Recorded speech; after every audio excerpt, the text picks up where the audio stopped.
Vito Calise.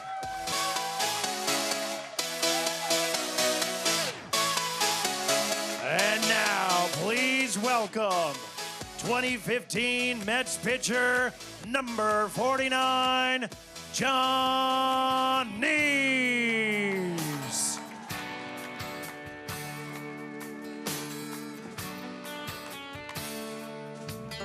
Yeah, I'm chilling on a dirt road, laid back swerving like I'm George Jones. Smoke rolling out the window and ice cold beer sitting in the console. Memory laid up in the headlights, it's got me reminiscing on them good times. This next member of the 2015 New York Mets, you may know him as the Dark Knight. And when I say that, you know I mean number 33, Matt Harvey.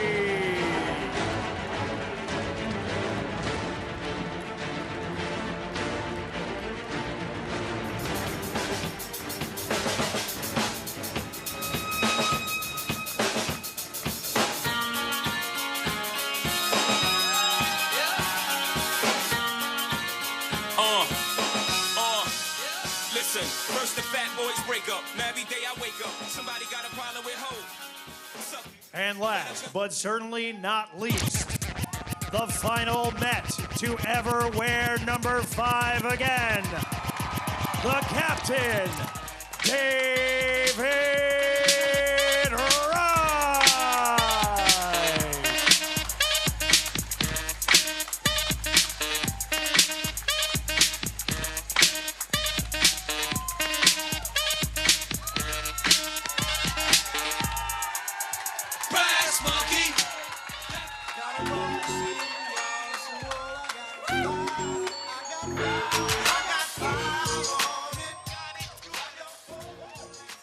Well, thank you, Colin, and thank you guys for being here. First of all, we got plenty of questions for you guys, but I have a question for all of you. Are you guys having a great time here at Amazin Day today? Awesome. Well, we have a pretty special program here. My name is Jonathan Barron, as Colin mentioned. It's Vito Calise. We are the hosts of Meet at the Apple, the official podcast of the New York Mets. And as two guys in our young 30s, this 2015 Mets team meant so much to us. And it's crazy, right? It's been 10 years, which, I mean, time has flown by. Can you guys believe it's been 10 years already? No, Harvey and I were just talking about that. You know, we grow our beards out a little bit. It's gray. You know, it's just not, we're not aging gracefully by any stretch of the imagination. But I can't believe it was 10 years ago. What a great event to get these kinds of things back together, to reconnect with Harv and John. But just an amazing job by the Mets. Amazing turnout by the fans. I mean, look at this room. You know, selfishly, thanks for having us, and selfishly, thanks for allowing us to do this and walk down memory lane. Yeah, so, you know, looking back at that year, obviously we're going to take you through 2015 overall, but is there a standout moment looking at that season where you guys clicked and were like, this is a special team, this is a special year? Yeah, I mean, I think the whole year, I think it started in spring training. You know, every spring training, every player buys into, you know, we're gonna make the playoffs. We're gonna, you know, go to the World Series. Like, that's the end goal. I know we had a few rough years before that, but you know, we all just bought into it. As the year progressed, we got better and better. I mean, I've said it many times. It was probably my favorite team just because the camaraderie in the clubhouse was so great. Everybody got along, and yeah, I think that has a lot to do with why we made a run. Yeah, no, I agree with John. I think spring training, we went down there and, you know, we were all hanging out all the time, whether it was dinners, golf, you know, in the clubhouse together every single day. You know, we had something different. We had a lot of homegrown guys, and we had a lot of, you know, guys that we had gotten in, and just day to day, we had a different energy, and that carried over the season. And then, you know, I think we struggled a little bit at the beginning, but then we, you know, really we came together throughout the season, and we were like we always were, but it definitely felt different. it was definitely a season with peaks and valleys, right? You guys get off to the hot start, the huge winning streak, and the offense sputtered a little bit for a second there, predicated on pitching, and then the trade deadline comes. And there was one night here at Citi Field that I think we all remember where trade rumors flew about a potential deal, and a shortstop at the time named Wilmer Flores, who was potentially going back to Milwaukee, but it didn't happen. It didn't happen, and we all have great memories of that night. And it turned out Wilmer stayed, and the next night he hit a walk-off home run right here at Citi Field. And then a man named Yoenis Cespedes entered the chat. Take us through being in the dugout that night and in the clubhouse that night and the next day, and just that entire sequence where you think one thing's happening, another thing happens, and then this is the club that we're going forward with here into the stretch run. That was a tough day. I remember it. I think us players were pretty upset that the rumor kind of got out to us at the time because he was playing.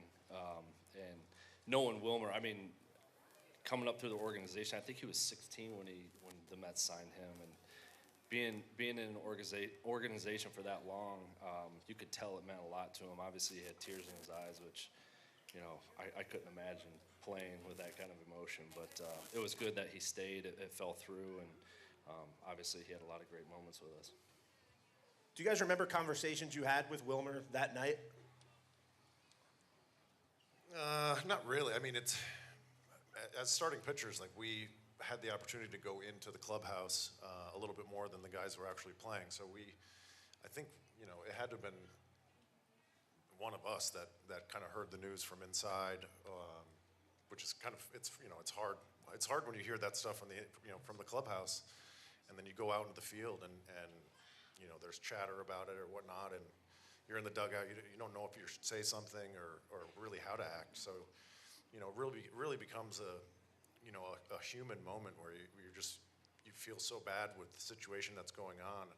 You want to help it, you want to figure it out, but you can't. You know, you're just try and block it out, try and win a game, and you know, for us it was hard. I mean, just think about, you know, like John said, 16 years old, all that you know is the New York Mets. Your, you know, family, the majority of your friends are Mets players. You develop this connection with the organization, with the city, with the fan base, and all of a sudden, you know, it takes 1 minute and one rumor for that to just kind of be torn away. So, yeah, it's a flood of emotion. And I was hurt at the time. So, you know, we're talking about the 2015 panel. I was a very small part of that, so I'll let these guys do most of the talking. But, yeah, I mean, it was refreshing for me to see that type of emotion come from a player, because in this day and age where, you know, a lot of players become mercenaries, you know, to feel that kind of connection and have that kind of emotion for leaving the place that you love, you know, I think it refreshed our team in a way that kind of jump-started us heading into the playoffs. So I want to take a second to talk about one of my favorite moments as a Mets fan that happened that year, and it was August 2nd. It was 3 home runs on 5 pitches. I think until this year, the loudest we've ever heard Citi Field get was when we saw those balls go over that wall. Do you remember that moment and just the feeling of like we finally were able to catch up to the Nationals and this team was on its way to possibly seeing a playoff series at Citi Field? Yeah, I mean, for us, you know, like we were talking about, this team was built on pitching. You know, so we knew that if we could just put up a crooked number, you know, put up a couple runs, that we had a chance with our starting pitching to win the game. You know, we had, you know, lockdown guys that had the nastiest stuff in baseball that we knew that if we just gave them a chance that we were going to win that game. So obviously to, you know, hit 3 homers and to get the momentum and get Citi Field rocking, you know, and then give the ball to one of these guys to go shut it down, you know, we felt incredibly confident with that. Yeah, just watching those videos of those home runs, couldn't have involved 3 better guys. Grandy, Murph, and Duda. Duda, he was the best. Let's give Lucas Duda his due, because we've got to take care of Meet at the Apple. Oh, he was the best, guys. So I'm glad you said that. Yeah. Between 2014 and 2015, there weren't many better first basemen in Major League Baseball than Lucas Duda. I think you guys could all agree. The man was talented. He was a really good player. I'm happy you said that. Yeah, and he came up with huge moments, too, for this club. Oh, yeah. So one of the greatest moments with Duda was we were in Cincinnati, and that was where we clinched the East. And I knew it was going to happen there when he hit a home run into the bullpen there. And I'm like, this is going to happen. I think it was a grand slam. I think it was. And I'm like, that was one of the greatest moments for him. And I'll remember that forever. Now, while this was all going on, 3 homers on 5 pitches, trade deadline, David, you mentioned you were down. Not too shortly thereafter, a big moment in Philadelphia came. Your return to the lineup. Mets down 3-0. You're facing Adam Morgan. And as Gary Cohen said, David returns to the lineup with thunder. And Mets Nation felt that thunder. Take us through the entire process, David, leading up to that moment. Well, for me, you know, I went and saw a back specialist. I was doing a lot of my physical therapy on the West Coast with the specialist. So the games came on at 4 o'clock out on the West Coast. So, you know, I'd watch every game. And I think that motivated me even more to get back out there and help these guys because they were keeping their head above water when we had injuries. We had, you know, in baseball terms, you know, some adversity going on. And these guys just grind, you know, just were grinders, like grinded through it. You know, so, you know, it motivated me watching those games, seeing the team play as well as they did. And, you know, these guys were great in FaceTiming me on the team bus or on the, you know, texting me on the plane, you know, trying to keep me in the loop. So, you know, that was just incredibly gracious. And then being able to come back, you know, during the rehab assignment, I played probably a few weeks down in A-ball trying to, you know, get up to speed game-wise, and I sucked in the minor league. Like, it was, you know, at this point I had, you know, all-star games and, you know, some awards, like, under my belt, and these 17, 18-year-old kids must have thought that, you know, being a big leaguer is not that hard if this is what it takes, you know, looking at me out there. So well, it's the other way when you're pitching. Yeah. You're pitching, you get rocked. So I'm like. So I already had questions about my ability coming back, and I immediately went into Terry Collins' office when I got back, and I said, hey, look, I don't know what I'm going to be able to give you, so hit me 8th, hit me 9th, don't play me. You know, I just want what's best for this team. And, of course, the next day he's got me hitting 3rd or 4th. And so being able to hit the homer, what I'm getting to is that it was almost a sigh of relief for me that, okay, I can contribute, you know, I can be you know, provide some production down the stretch. So for me, I was able to take a deep breath, relax, and become one of the guys a lot quicker than I thought I was going to be able to.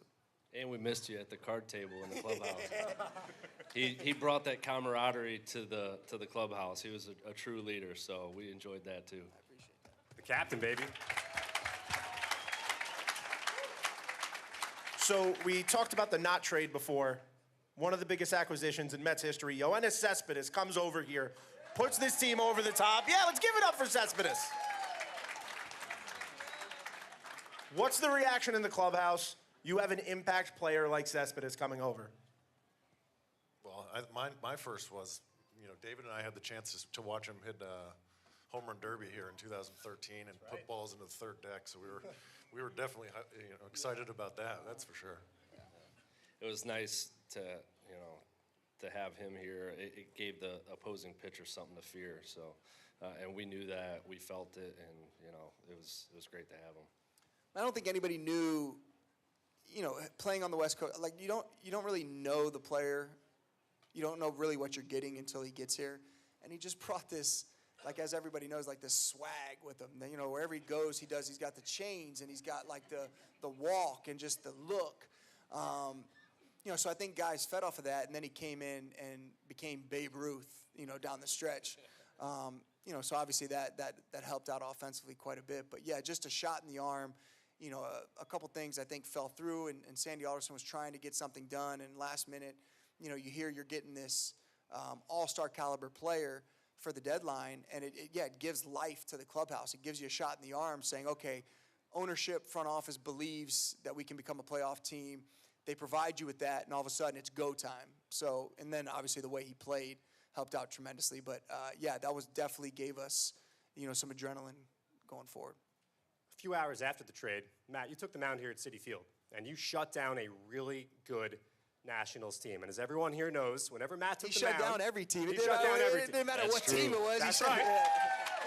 I stand corrected. Well, not towards the end, but for a couple years it did. Well, you shutting all the teams down, it had a name around here. It was a holiday every time Matt took the mound. It was Harvey Day. That's right. And for us in the stands, it was electrifying to watch you pitch on Harvey Day.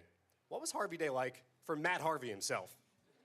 Well, coming into the park, it was a normal day. I would, walk around the city and have lunch and do all the normal stuff. But, obviously when I got here, I think at first it was hard to,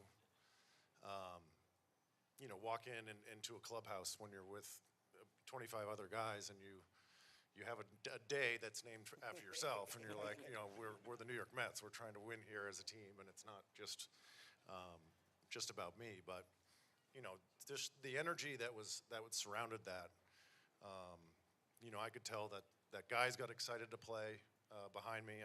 David and I have talked about it quite a bit over the last couple years, and it's pretty surreal. Like I look back and. It was unbelievable. The time I spent here, the Harvey days that were good, were fantastic, and it's all because of you guys. So. Yeah.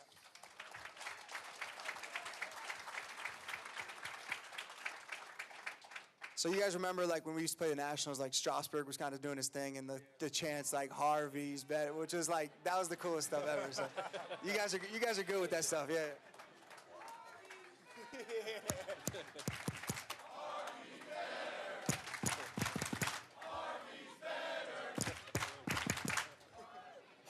Thank you. I mean, we had a stable of superheroes on this team. We had the Dark Knight, we had Captain America, we had Thor. Then you have me. Hey, everyone needs a good Jonathan. Everyone needs a good Jonathan. Yeah, but like those outside names, obviously they're out there. Are you not paying attention, but are you seeing them? Are you playing along with it? I mean, you start seeing Batman masks showing up everywhere. I actually have a friend now who was one of the guys that was wearing a Batman mask, and he, I kind of give him some crap about that every once in a while. But no, I mean, for a while it got a little bit out of hand. I think with one after the other getting named, a cartoon character, comic book, or whatever it was. But it was all fun. I had 5 nieces and nephews at the time that were getting a kick out of it, probably more than I did. So it was fun for them, fun to see them get excited about it. And I live in New York City still. I walk around and I hear Dark Knight all over the place. So I give one of these and just keep walking. Being the veteran of the rotation, I tried to keep them humble a little bit. So, but they did a good job. By veteran, he means the old guy in the rotation. Yeah, right. Yeah. By 2 years. Right. You guys are talking about superheroes. Let's fast forward to a big heroic week in Washington, D.C., Labor Day weekend, where the Mets really dealt the Nationals that final blow, ran away with the NL East. The Monday game, the iconic fist pump as David slid across home plate.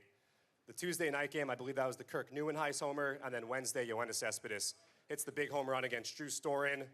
National League East over.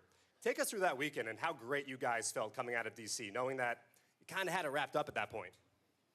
Yeah, so for us, going into D.C., we knew that, that we had to play well, probably at least win 2 out of 3.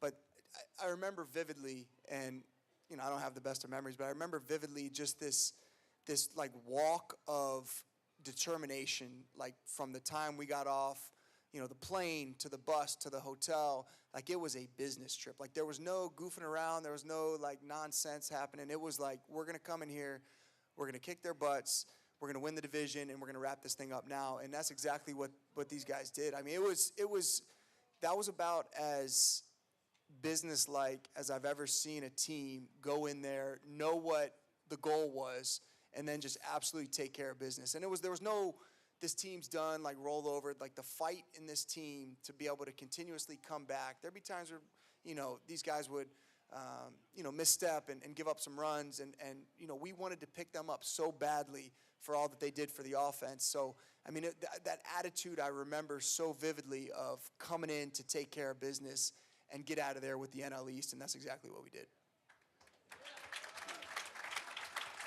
Yeah, I do remember, being in the dugout, just the butterflies.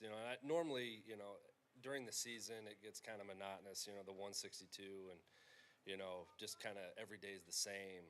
But those 3 days were just different. And it was every moment, just the butterflies. It's like, what great is going to happen next, and it was just such a great feeling.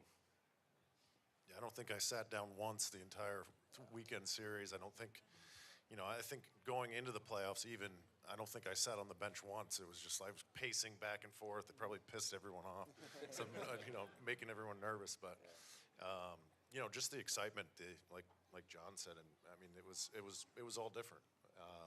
The adrenaline, you play those games and you go to a different level. I don't think you even realize it, but you're that much sharper, you're that much locked in and focused, and we were playing some really good baseball. So it would have been amazing to clinch here at Citi Field, but we did not. Clinch in Cincinnati, where we see Mets fans travel, and you guys clinch. You're headed to the playoffs. Game ends, and you're seeing a sea of Mets fans waiting to greet you, celebrate with you. What was that moment like? That was unbelievable. I had a chance to throw that game and threw decently well, and that was when the offense really came alive and kind of picked me up in that situation where I'd given up, I think maybe 2 or 3 runs, and we put up 7 or 8, I think, something like that. But that was to hear the energy from all the way in Cincinnati and all the new Mets chants and cheers, and it turned into a home game, and that was really special. Well, half of them were on John Neese's ticket list because he's an Ohio guy.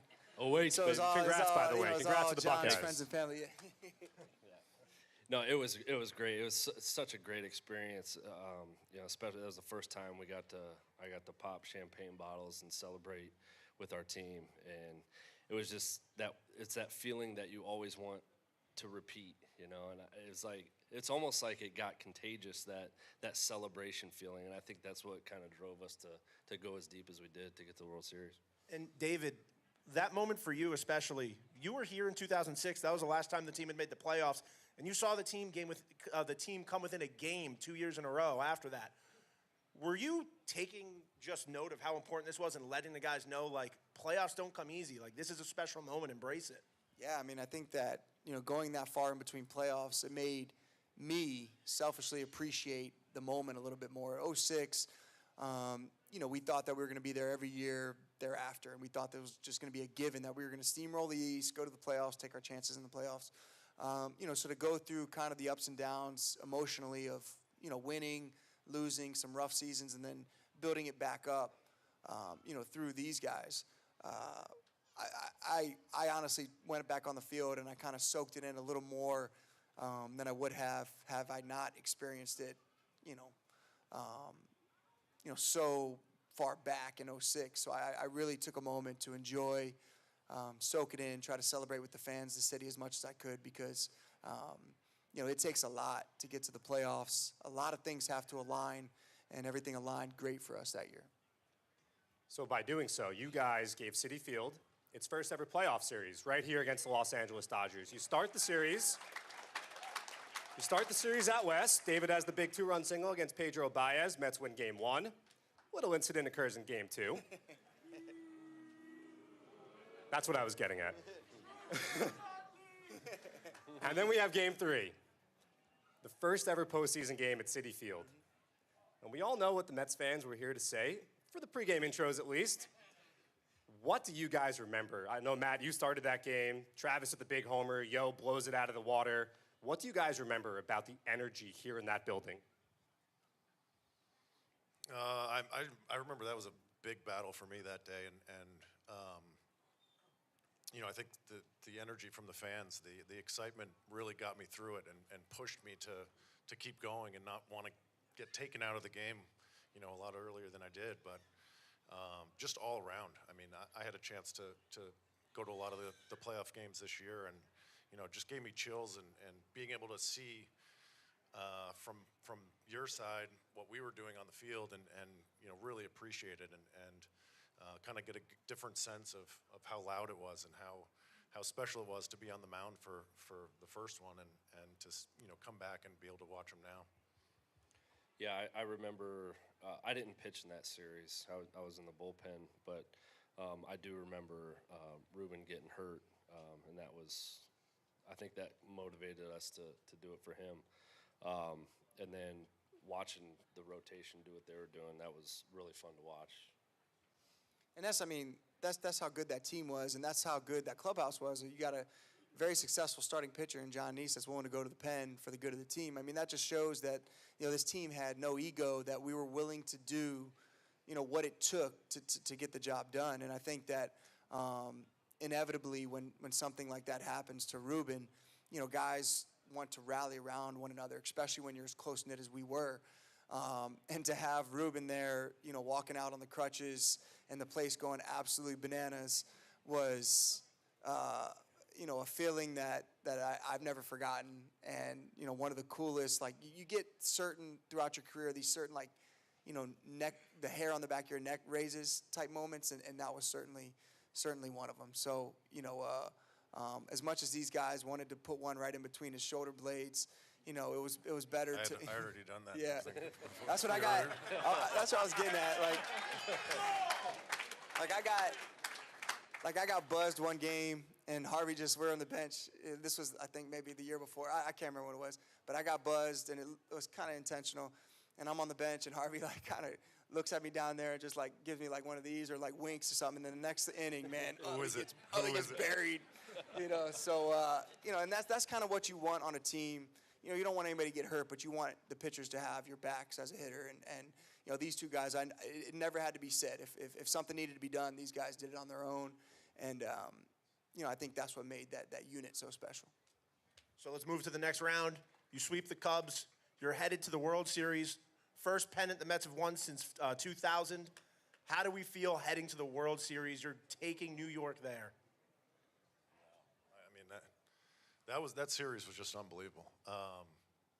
From the first pitch of Game 1 until which you threw, by the way. Matt Harvey dominated Game 1. Matt Harvey dominated Game 1. But that was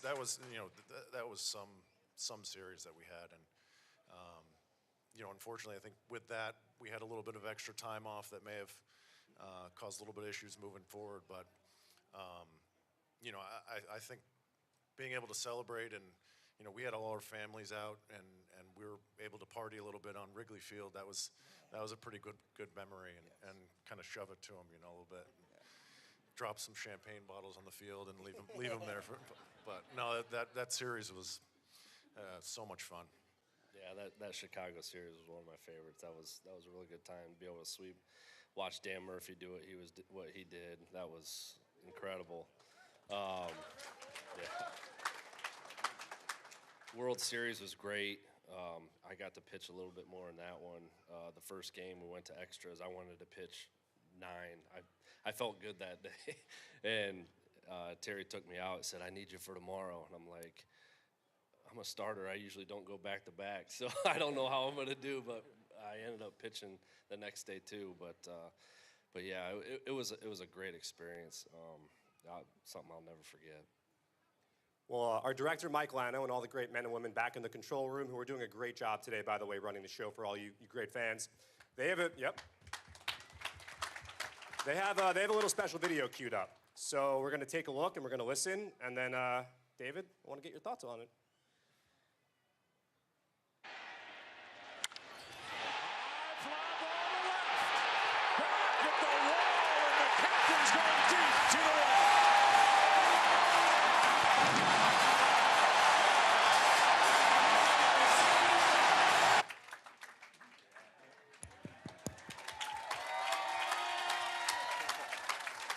That's how you hit a home run, not like that inside the Parker on the first.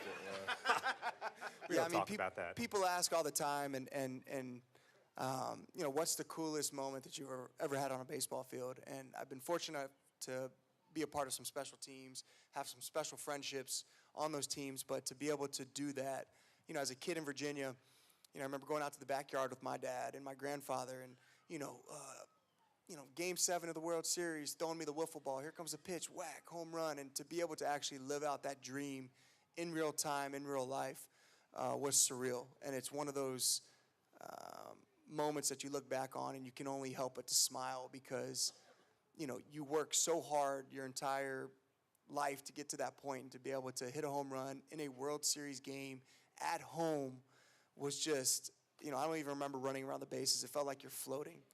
And, just one of those incredibly special moments, for me, the most special moment that I'll ever experience.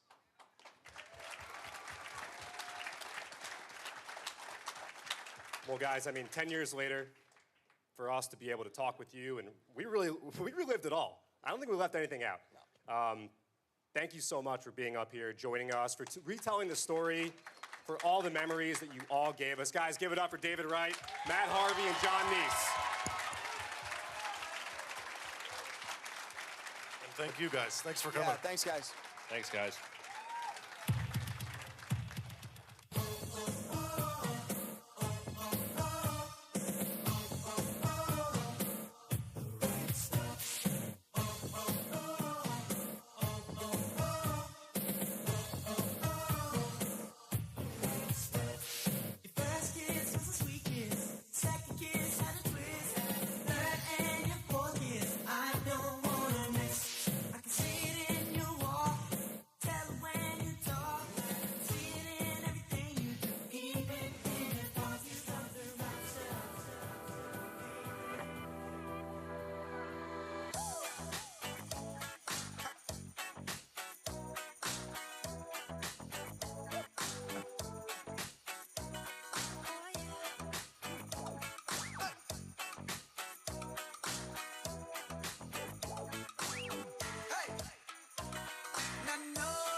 A little souvenir.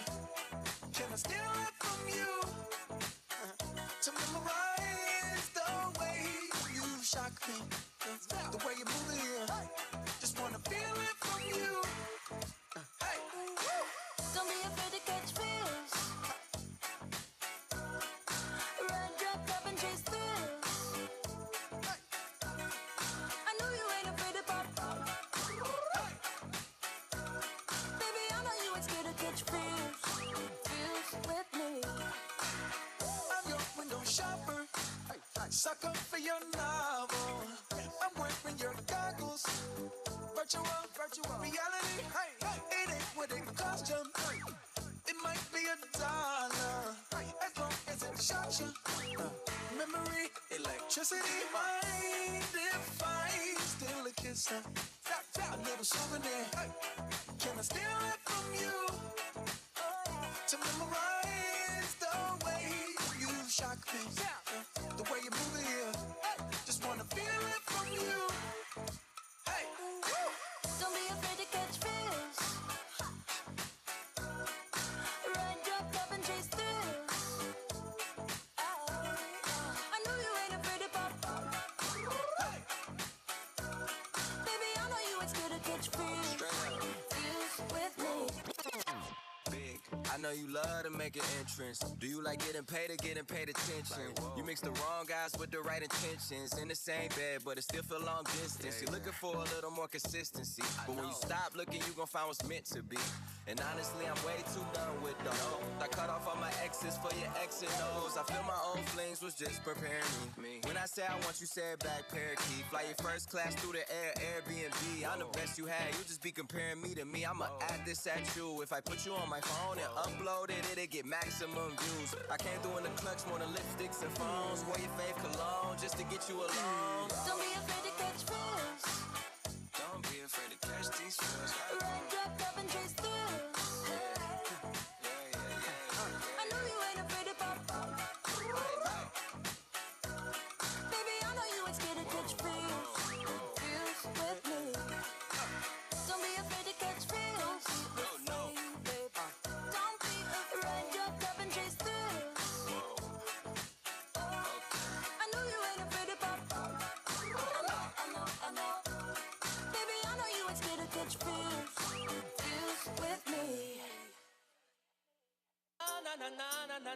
na na na na na na.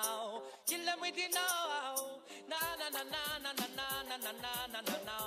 Kill them with the heads high. Kill them with the no. Just make a boy know you're not blow. Heads high. Kill them with the no. No boy ain't got no secret for your wow. Heads high. Kill them with the no.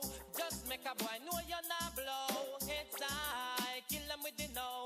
Tell them say Vegas say so. Me why you skin your teeth and make me see it. If you're sure from your phone say you never tweet. You wanna freak, one man you keep. And him never yet complain, say you deep. You make your bow, you no answer to yo. One man a sample your chow. Knit up your bro, make a guy know. Say him be moving blow, oh. And sing again, heads high. Kill them with the no. Just make a boy know you're not blow. Heads high. Kill them with the no. Make a boy know you wanna poppy show, wow. Heads high. Kill them with the no. Just make a boy know you're not blow. Heads high. Kill them with the no. Tell them Vegas say so. Me want hear you scream if your mouth clean. No man never rub your hint in no ice cream. You no smell green like Charlene. You will appreciate have a healthy hygiene. Some assuming while you keep blooming like a pretty little lily in the morning. You're not crawling, pressure them darling. When you're rising, them keep falling. So sing again, heads high. Kill them with the no. Just make a boy know you're not blow. Heads high. Kill them with the no. No boy can't take a you flip a fish of wow. Heads high. Kill them with the no. Just make a boy know you're not blow. Heads high. Kill them with the no. Them not no secret for you. I sing again.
they be like, ooh, so bad.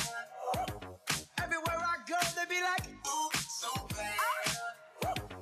Everywhere I go, they be like, ooh, so bad.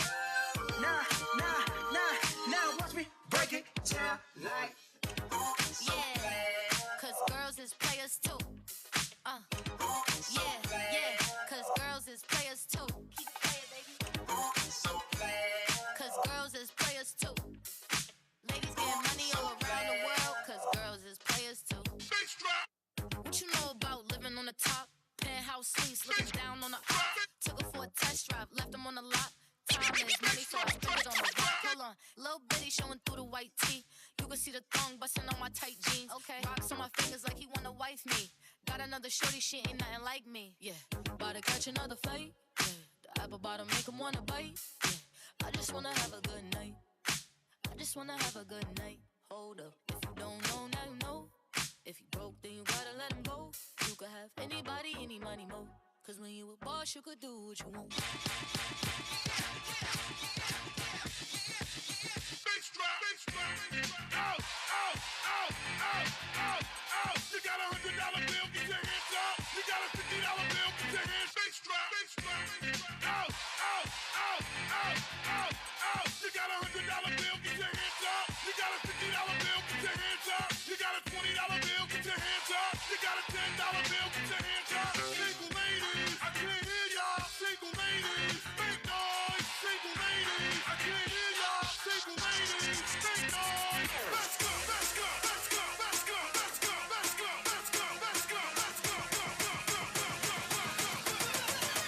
Big strap.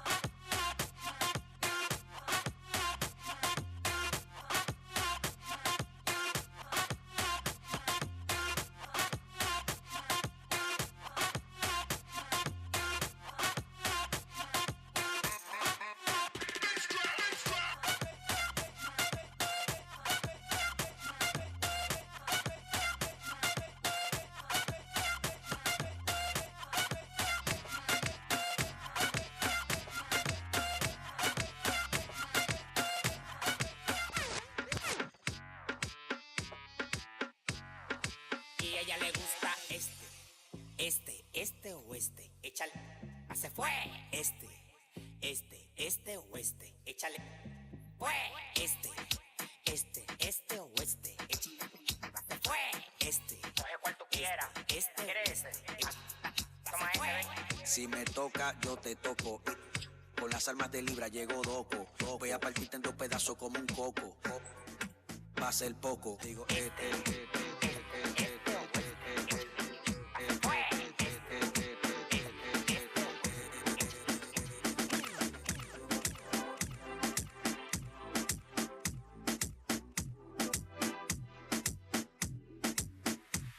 Esa falda chiquitita, qué bonita te queda. La veía todos los días, ahora es cuando se pueda. Y de la uni yo la saco hasta donde se hospeda. Y las demás que sigan envidiando, por eso no prosperan. Esa falda chiquitita, ay qué bonita te queda. Yo la veía todos los días, ahora es cuando se pueda.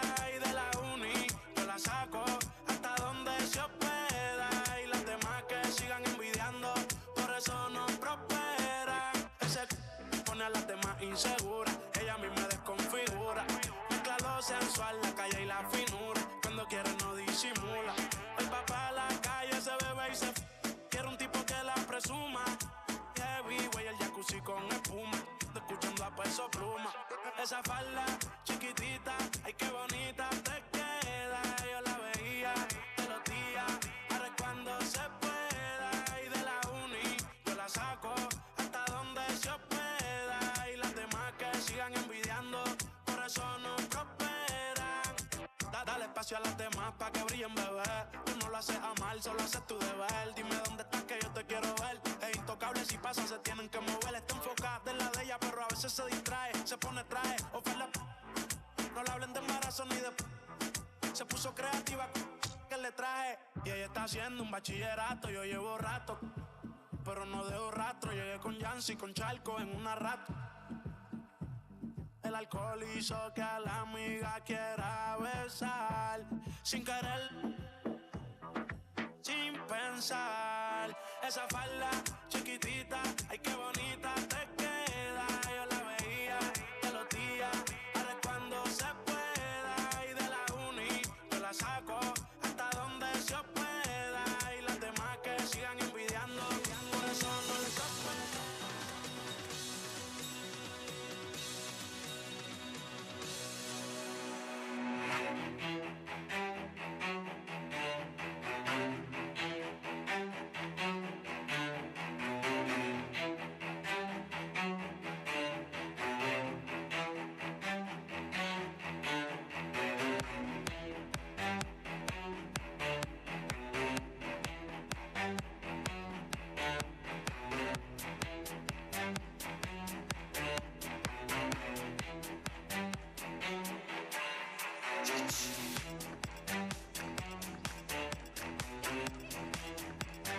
Hey Mets fans, this is Keith Radd from Odyssey Mets Radio. It's been an exciting offseason here in Queens. Numerous big additions to the 2025 Mets roster.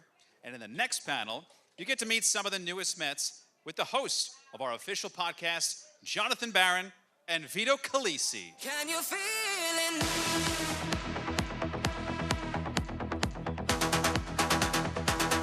Can you feel it? Please welcome pitcher A.J. Minter.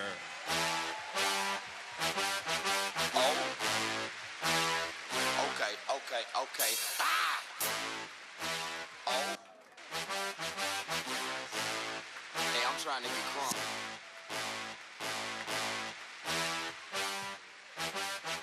Oh.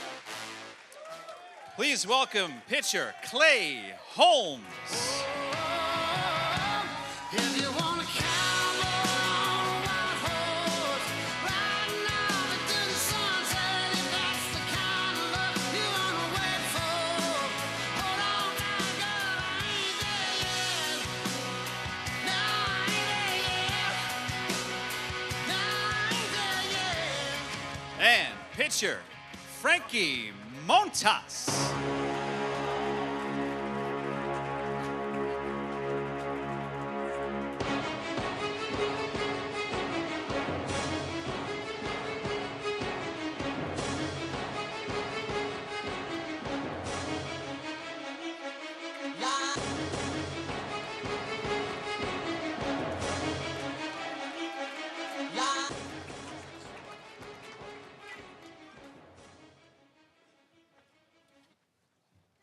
So, as Keith said, I'm Vito Calisi. That's Jonathan Barron. We host Meet at the Apple. But you guys are here to meet three brand new Mets. We just heard their walk-up music for the first time here at Citi Field. Guys, let me be the first one to say welcome to the office. How do you like the place? What do you think so far? Yeah, it's been good. Obviously, great to be here, and can't wait to, we're all new here, but we're excited to become family with y'all, and it's been nothing but great so far. Yeah, you can feel the excitement here. I think that's why we wanted to come here. I mean, I think it's real, and you can feel it. So it's nice to meet you fans for the first time, and man, we're ready to go.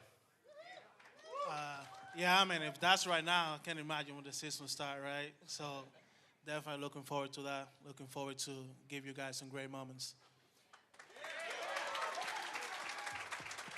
Well, it's great to have you guys here, and you guys are now on the right side of the rivalry, because Frankie and Clay. That's right. Guys might have played on the wrong side of town, and AJ, the wrong side of the NL East, but now you're on the right side of things, so that's great. And as everyone here can attest, last year was incredibly fun. And I wonder, you guys on the outside, did you see the vibes and all the fun that was going on here at Citi Field? And it kind of make you say, that's a place I might want to be in 2025. Yeah, for me, especially coming into free agency, facing the Mets, my whole career, you can see a shift, these past few seasons. Like you said, the camaraderie, the chemistry. I was rooting for y'all in the postseason last year. I mean, it was a fun team to watch, and hopefully we keep it going. Don't let Atlanta hear that. Doesn't matter now. What about you, Clay? Yeah, for sure. I mean, it's cool to see. When things were a little tough early on. but I think you saw how the team kind of, rallied around, and there was a turning point in their season. And I don't think it was just a coincidence. I think it's because the people here and the connections they have on this team, the camaraderie was real. And, I think just watching on the outside, you're like, man, there's just something about the Mets right now. They're kind of dangerous. But I think it's because, the people that are here and what they were able to create. So, I wanted to be a part of it, and, super pumped to be here. Well, I still got nightmares about last year, though, because that Game 3 was tough for us. But I didn't even think about that. That's in the past, whatever. Sure. And I still think about it, but no. I think when you see a team like that, especially being on the other side, team that doesn't give up a fight. Like we said, you have to literally make 27 outs on this team, or you're gonna pay the price. And I feel like that's why all of us wanted to come here, to be part of that and kind of like contribute to the success, that this thing have. And I think we're definitely pumped for that. So that's the vibe side, but on the actual player side of who you'll be working with, guys like Jeremy Hefner, the pitching lab we've heard so much about, why the Mets? Why did you each think this was the right place for you to go in 2025? For me, during the whole, free agency process, got on a Zoom call with Mindy, Hef, the strength coach, the medical staff, and the big reason for me, I am coming off an injury, coming off hip surgery, but for them to talk about, the player development, the pitching lab, the resources that y'all have here with the Mets, and that was a big outlier for me, and one of the main reasons why I did come here is because I, obviously want to get healthy, but I also want to grow, I want to develop, and I want to continue to, be great. Yeah, for me, especially making the switch to being a starter, seeing past success with, Hef has been, it's been pretty cool. We saw what Sevy was able to do, Sean Manaea. There's, a lot of guys that have had success. It's not by coincidence, I don't think. There's been, detailed steps along the way that have been accomplished. And just talking with the training staff, the pitchers, the resources they have. I've been down to Port St. Lucie. I've thrown it in the lab. They just provide you with everything, and it's very detailed, and they have a plan. And so, just seeing that, kind of how they saw me and the plan that was going to progress was something that was very attractive to me and I believe in. And, man, I'm looking forward to keep taking those steps. Yeah, I think for me it was pretty much the same thing. I got a chance to talk to Sean and Severino, before I agree with the Mets. And they have nothing but good things to say about Jeremy, So I'm talking to him too over the phone, talking to him about my bullpen sessions and all that. I can definitely tell how much he can help me to take my game to the next level, right? And improve. I feel like all of us looking for the same thing, which is like keep improving, and keep getting better so we can help this team. And Frankie, you mentioned Sean, and you mentioned Sean in your introductory press conference when you joined the Mets. And you and Sean go way back, and I think we have a photo of the two of you from your days in, there it is. We'll get to your left or right. Look at those mutton chops, man. What do you think? First of all, what do you think of that look? That's young Frankie right there, man. That's right. Now, man, Sean is the type of guy that, I don't think, it's not a secret. He's one of my best friends in baseball. A guy that I have a lot of respect for, a guy that has helped me a lot through my career, and definitely blessed and happy to be able to play with him again. Like I said, I have a lot of respect for him, and he was literally one of the reasons why I came here. He was one of the guys, I would say, to help the Mets to make me get a decision quicker, because I called him before, like I said, I even agreed, and like I said, he had nothing but good things to say about this team.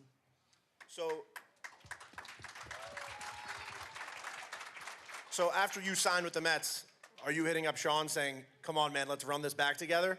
Yeah, I definitely called him. I was like, all right, man, you just got to come back now, And he was like, oh, I'm thinking about it. I was like, well, you have to, because you're one of the reasons why I came here. Now, Clay, we asked about why New York in this front office and the coaching staff here, and for you, you're going to be making the transition from reliever to starting pitcher this season. So I wonder why, if you take it a step further, why you think the Mets are the right team to help you make that transition to a starter? Yeah, from talking with them early on, I mean, there was a lot of belief there, and I think something that early on in the process of free agency, I was getting some interest there, and I was like, hey, let's kind of go for this. And for me, just talking with the Mets, they were one of the top teams that not only like really expressed believing it, but there were steps that they believe of why I can do it. And I think kind of expanding my arsenal was something that I was going to have to do a little bit regardless. Being in the bullpen, I've relied on my sinker a lot, and it's a great pitch, but I think there's still other ways I can get people out. And kind of them showing that and maybe expanding the arsenal is like, hey, if I'm going to do this, why not give it a go as a starting pitcher? And just seeing kind of what the Mets had to offer, not just from the starting standpoint, but just the people who were here. I felt comfortable. I felt safe. I love New York, and it just felt right. So I'm excited to take the challenge on, and I think there's a lot of good things ahead. So this is the first Amazin Day we've done here at Citi Field, and it's a unique chance because this is the first time a lot of you guys have gotten a chance to meet each other. And one of those guys here today is Francisco Alvarez. Have you gotten a chance to talk to the guy you're going to be throwing to this year? Yeah, I mean, I've had a few conversations with him already, and I think you can see watching him. I mean, he plays with his heart. He plays with his emotions, and he's in it. And you can feel that just meeting him for the first time. I mean, he's already asking about setting up and things I like. And you can just tell he's just deeply involved, and that's kind of the word I got before I even signed. He's working out in Atlanta right now, and I've thrown some bullpens there, and so I kind of know some crossover, and it's like, man, this guy, he cares a lot, and man, just meeting him for the first time, you can feel it. So I'm pumped, to get to work with a catcher like that, and he's a special guy. So got to meet him today, and looking forward to working with him. Yeah, you can tell he's passionate. You can tell when a catcher wants, your pitchers do good. I mean, that's what makes it special. And obviously, it's what spring training is for. Go down there, work with him, get used to each other, pitch calling, setups. But today it's just getting to know the guys and the camaraderie and start building that, and looking forward to, another special year. Yeah, he hit me up like a week ago on Instagram. And yeah. Slid into the DMs? I was like, yeah, he's not in my DMs, bro. Or I was like, oh, Francisco Alvarez. Okay. And he was like, hey, what's going on, man? How's it feel? How's the arm feeling? And I was like, hey, what's going on, bro? Feels good. He was like, man, I cannot wait to catch you. He was like, I cannot wait to catch you. I cannot wait to meet you. I think we can do great things together. We're going to pitch some good games. So definitely, like they say, he's a passionate guy, and I'm looking forward to throw with him.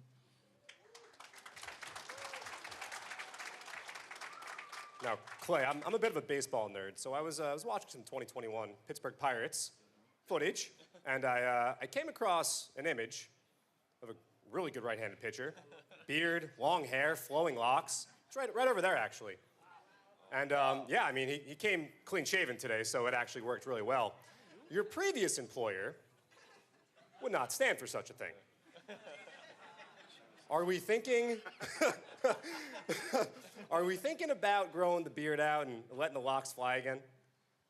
I don't know. What do you guys think? Yeah? Wow, it seems like they want it. But yeah, I think it might be something we kind of let go and see what happens. I'm not opposed to it. I love that. We have another video we want to play for you guys right now. I'm going to say 3 words. Get Minter up.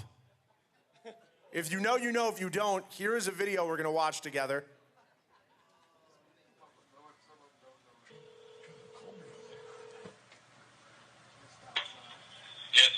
Get Minter up and moving around. Say that again? Get Minter up and moving around. Minter? Minter. Minter's in the dugout. Well, get him down there.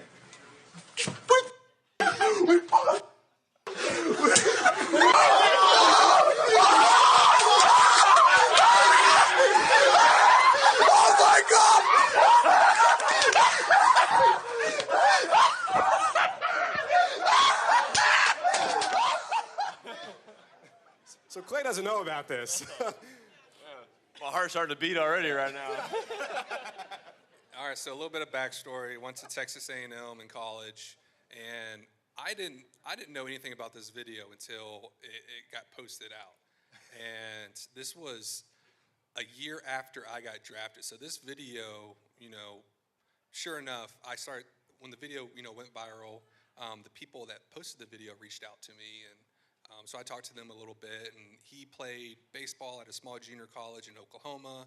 They came down to our stadium and played a game, and he was in the bullpen, and he decides to call his cell phone from the bullpen phone. That way he had the number saved. And so he waited a whole year later, and I was a relief pitcher my freshman and sophomore year. My junior year, I transferred into a starting pitcher. So sure enough, this guy did call the bullpen, and he looked on the stats and saw where my name, came up. I had like the most relief appearances, but he didn't know I was a starting pitcher. So when he called, the bullpen coach answered the phone. He said, "Hey, get Minter up, moving around." And he was like, Minter's in the dugout. I'm a starting pitcher. And so I did talk to the bullpen coach about it. And I was like, "Hey, do you remember this happening?" And he's like, "Yeah, I thought it was someone in the dugout just messing around." And so he didn't think anything of it. So the whole but part of this is it wasn't actually me going down to the bullpen and warming up. It was someone else.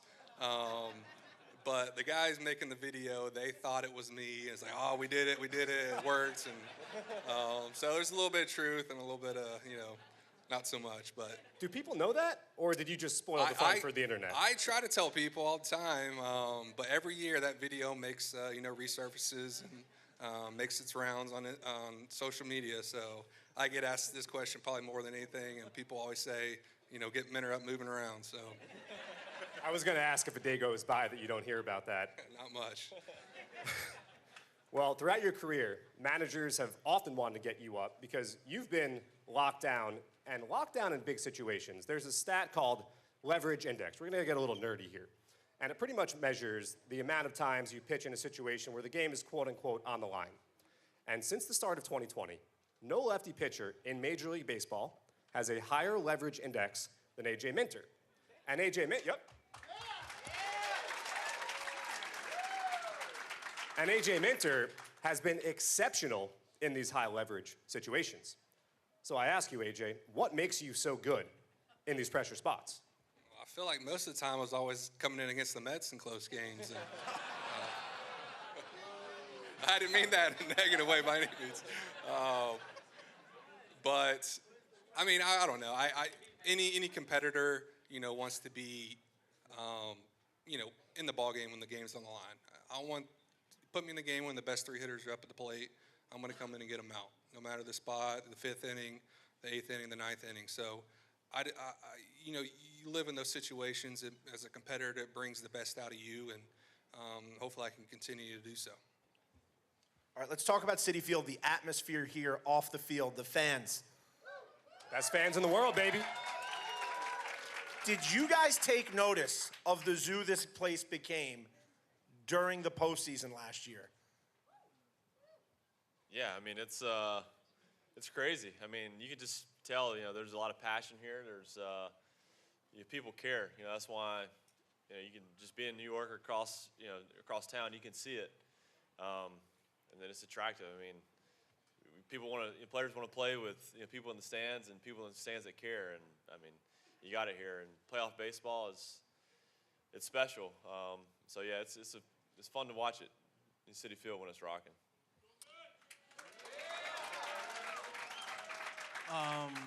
Yeah, I mean, for a player's standpoint, I feel like that's what you play for.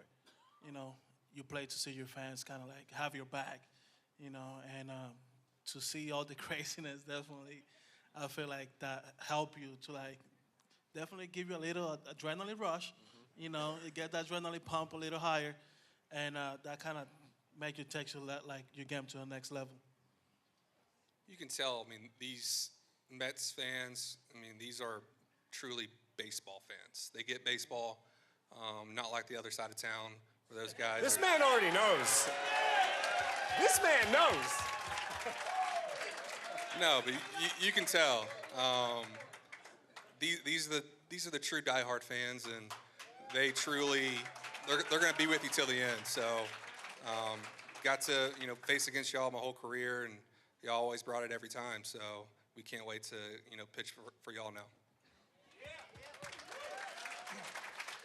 And I want to use this chance to kind of like express to fans, because we got a chance to talk to a lot of players last year, and they were telling us, Carlos Mendoza was telling us, guys in the rotation were telling us, that when the fans interact with the game, when that light show hits, when you hear stand clear of the closing doors and you see the fireflies everywhere, that actually does make an impact. It gives you an adrenaline boost, right? I mean, especially for me as a reliever, I mean, I feed off adrenaline. I feed off emotion. So when I come in the baseball game, I want to feel that hype and the energy. And, us baseball players, we perform better whenever we do, experience that. So I know y'all might not believe it, but y'all are a very important part of what we do. This guy knows how to work a crowd. Yeah. Yeah, it's real. I think, especially being down in the bullpen, when the stadium's full of energy, something, probably the game that, even including playoff games, one of the games that's been probably the most incredible game was the Subway Series in 2021 when we played here. That's a game I'll never forget, because you can just feel a different energy. And being in the bullpen, those are the games where, you're trying to chill for the first 5 innings. You're trying to, not worry about the game. Those games, there's no not worrying about the game. You feel it, you're into it for all 9 innings. And it's just different. And I think, it affects you in a way where it brings the best out of you. I really believe that fans are definitely part of the game. Like I don't think you guys know how much you guys help us to get better and take our game to the next level. Like I said, for example, if I'm on the 7th inning and I have a guy 2 outs and I got him in third, and I have him with 2 strikes, and you guys get up and start pumping me up, I'm definitely getting that strikeout for you guys. I want you guys to go crazy. That makes me feel like we should give Frankie, Clay, and AJ their first Let's Go Mets chant right here, right now. You guys with me? Here we go. Let's go Mets! Let's go Mets! Let's go Mets! I love it. That's what it's all about. So since this is a panel, getting to know some new guys, we'd love to learn about you guys off the field. What do you like to do in your free times at video games, hunting, fishing, going to the beach? What do you guys do when you hang out? For me, from Texas, so obviously in the off season, it's hunting season. So it works out for us baseball players where we get to go hunting and during the winter and during the season, and even the off season, love to play golf. Heard a lot of guys on the team like to play golf, so that's important to me. And but I haven't gotten into video games. I did buy a PlayStation the other day, and I was trying to play Call of Duty, and there's no way I can keep up with all those the 10-year-olds, man. They are. I feel you, bro. So yeah, that's really about it. Just hunting, fishing, and playing golf for me.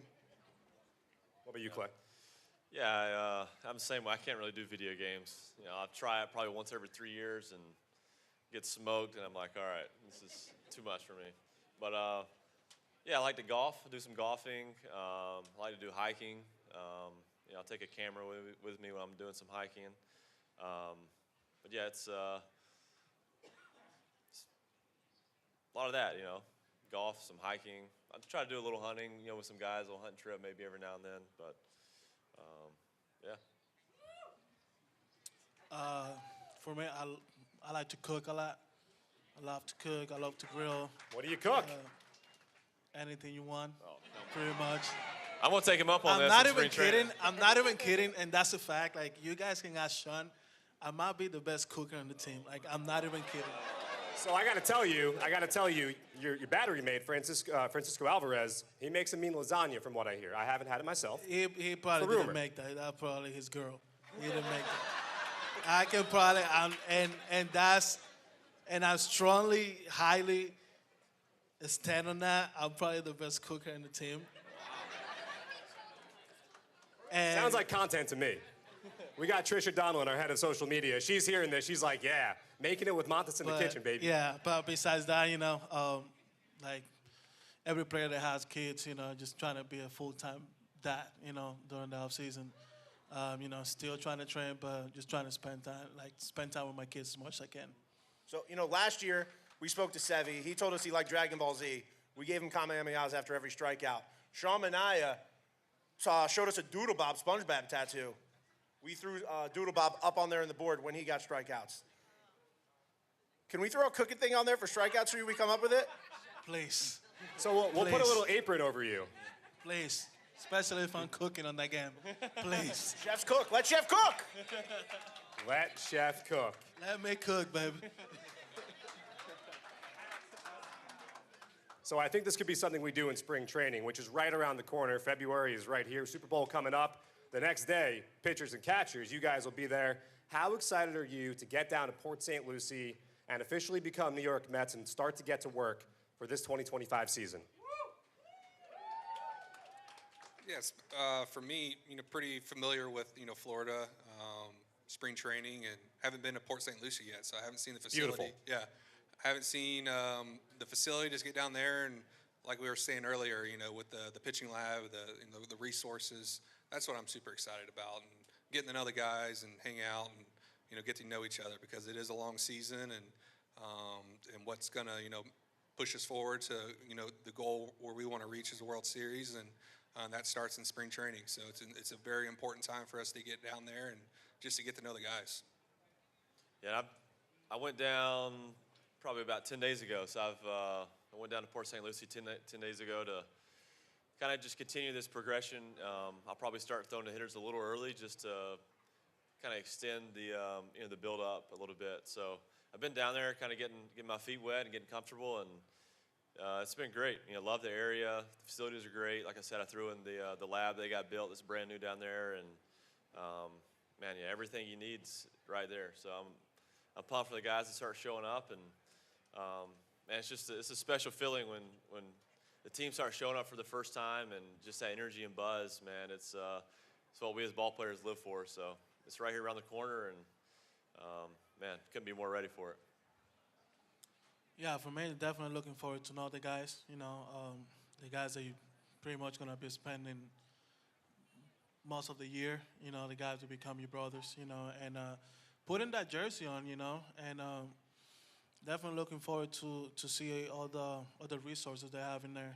See how far I can take my game.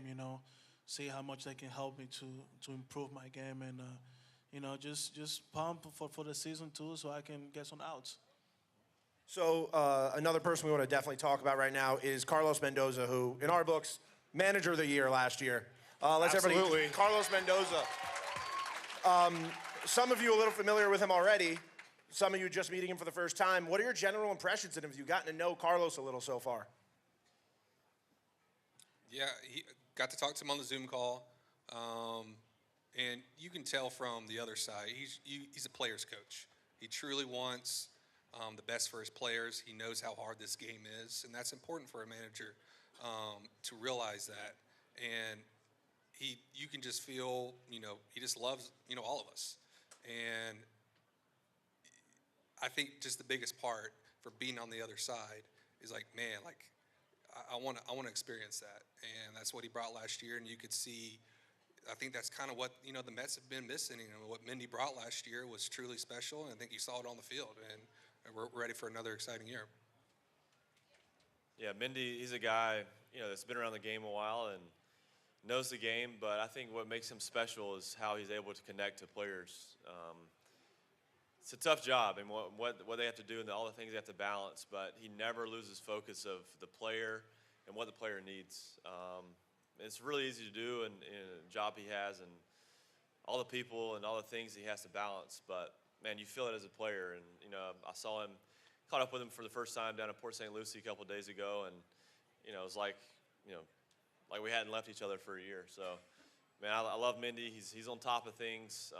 He's very disciplined, structured, and he knows baseball. And I think he's a player that guys love playing for, and you saw it here last year. Yeah, definitely, dude. He knows how to prepare for a game. You know, he knows how to manage his players.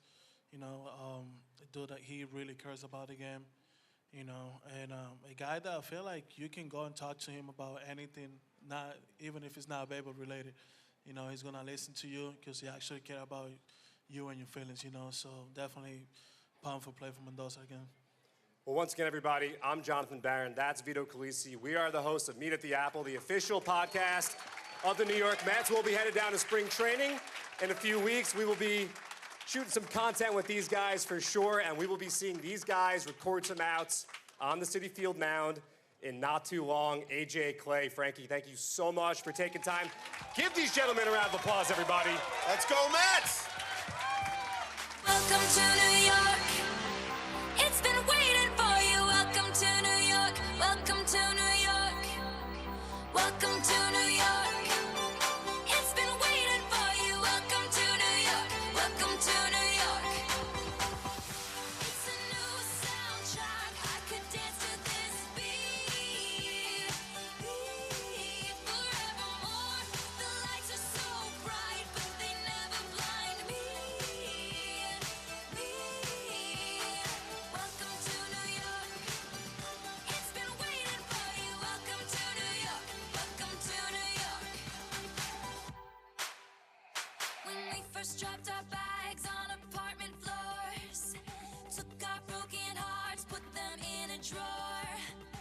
Everybody here was someone else before, and you can want who you want.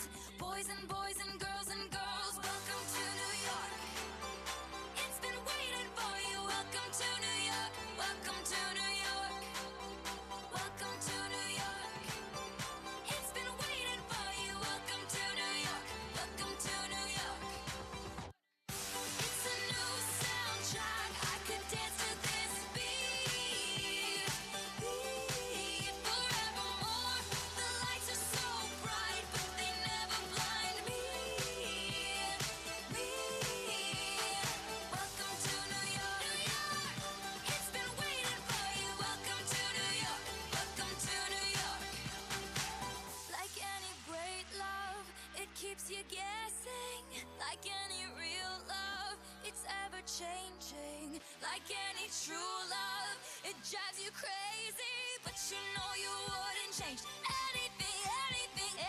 Oh, it's Saturday night. I pray for the wicked on the weekend. Mama, can I get another amen? Oh, it's Saturday night. Swear to God, I ain't never gonna repent. Mama, can I get another amen? Oh, it's Saturday night.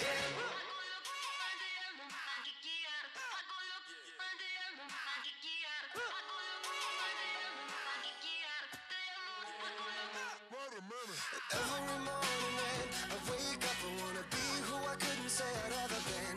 But it's so much more than I ever was. If every night I go to sleep knowing that I give everything that I had to give, then it's all I could have asked for. I've been standing up beside everything I've ever said, but oh, it's Saturday night. I pray for the wicked on the weekend. Mama, can I get another amen?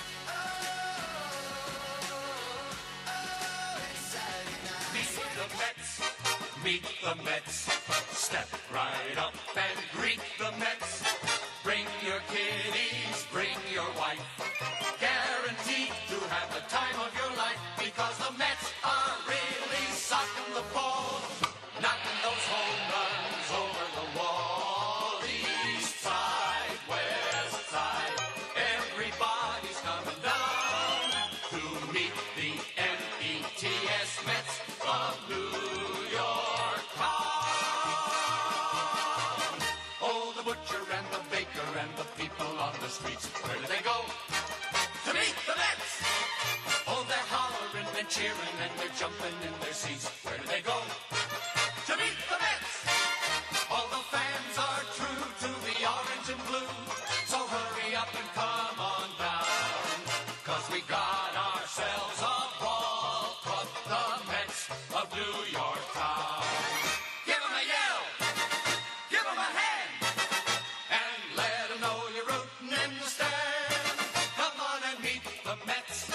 Meet the Mets. Step right up and greet the Mets. Bring your kiddies, bring your wife. Guaranteed to have the time of your life because the Mets are really stopping the ball, knocking those home runs over the wall. East side, west side, everybody's coming down to meet the NLCS Mets of New York town, of New York town.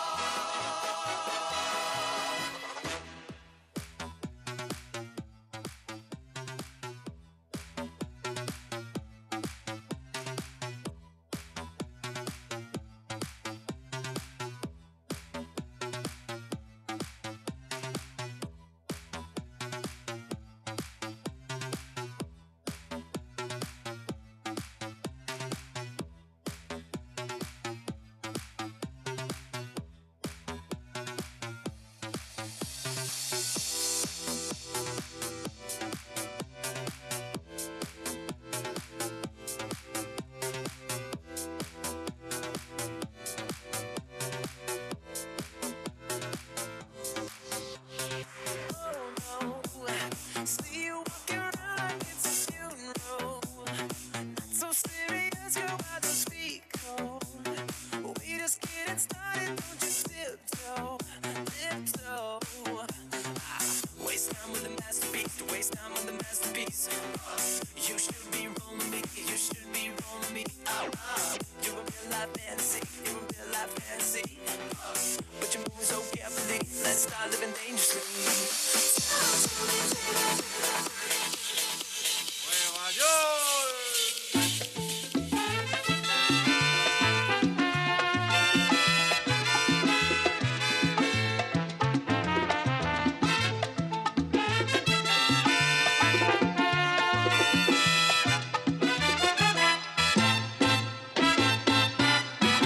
Si te quieres divertir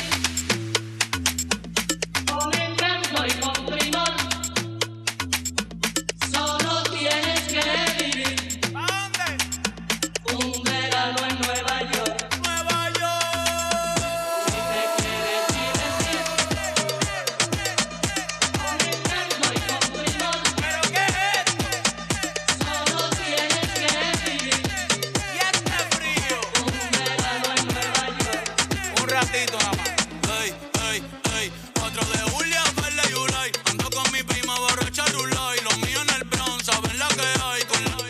Por Washington hoy, Willy Colón me dicen el malo. Ey, porque pasan los años y sigo dando palos. Prendiendo discos como cuadro Frida Kahlo. Blanco, sí, sí, no te confundas, no, mejor evita. Ey, un shot de cañita en casa de Toñita. Ey, PR se siente cerquita. Sí, sí, sí. Tengo el campeonato, nadie me lo quita. Cerveza nuevo, number one de cerveza nuevo, ¿ok? Puerto Rico. Como Bad Bunny va a ser rey del pop. Ey, con reggaeton y dembow. Ey, con reggaeton y dembow. Sí, con reggaeton y dembow. Como Bad Bunny va a ser rey del pop. Ey, con reggaeton y dembow. Me siento como el lápiz en Cape del Dow. Cuando yo nací fue que nació el flow de low a low. Ping pong, flow pesado. Big pong, con silenciador le robamos las gatas. J-Bone, ey, yo estoy en la mía, no tengo adversario. No, con los Yankees los me aguanzato. A correr que otra vez lo sacamos al estadio.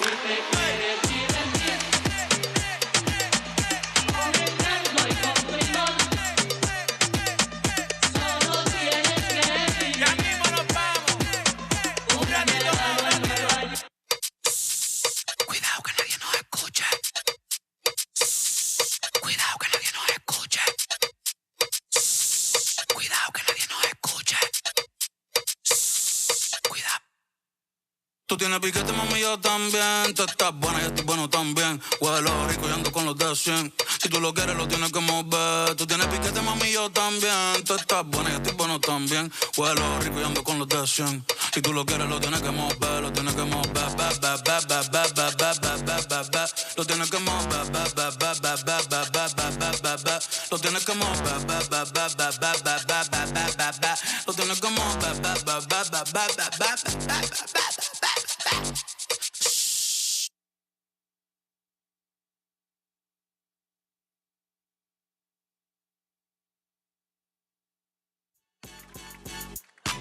It's not enough.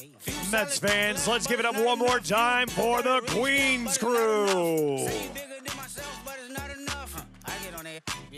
In just a moment, we ask everyone to start taking their seats. We're going to have our penultimate, that means second to last panel discussion of the afternoon, the Retired Numbers Club.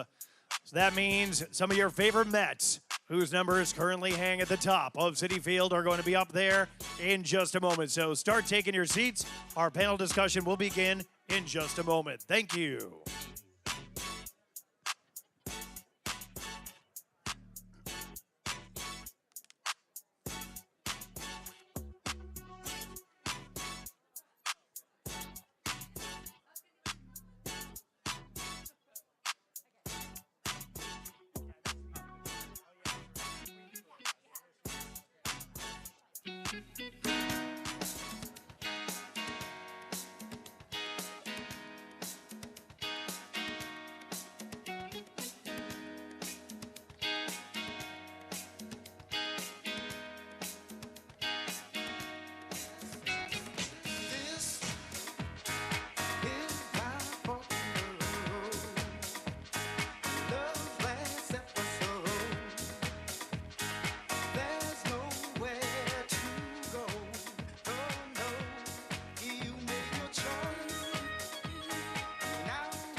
All right, fans, we are so lucky to have some of the best players in Mets history on hand with us today.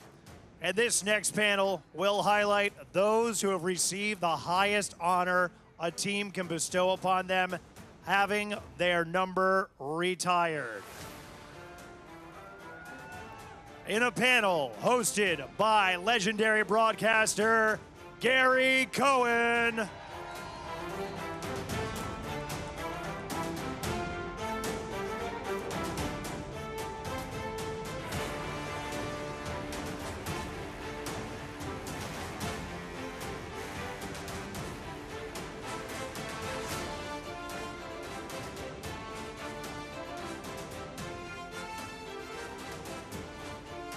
Fans, are you ready to meet the Retired Numbers Club?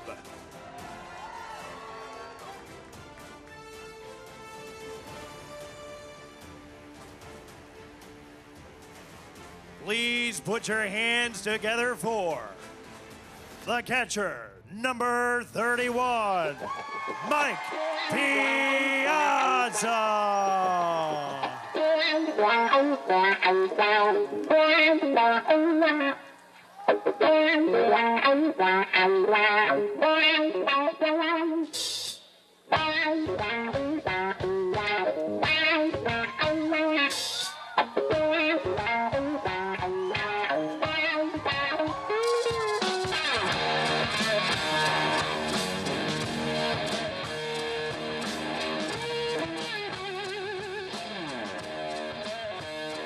All right, fans, another warm round of applause as we welcome back to the stage number 17, Keith Hernandez.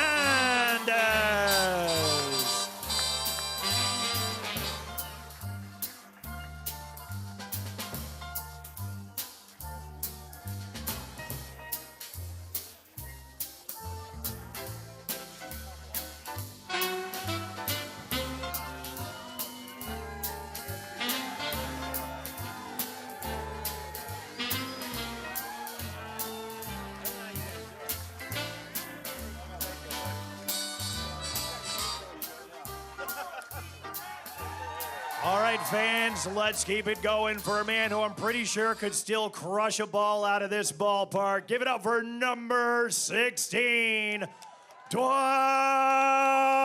Doc Gooden. Doctor, doctor, give me the news. I got a bad case of loving you. No pills gonna cure my ill. I got a bad case of loving you.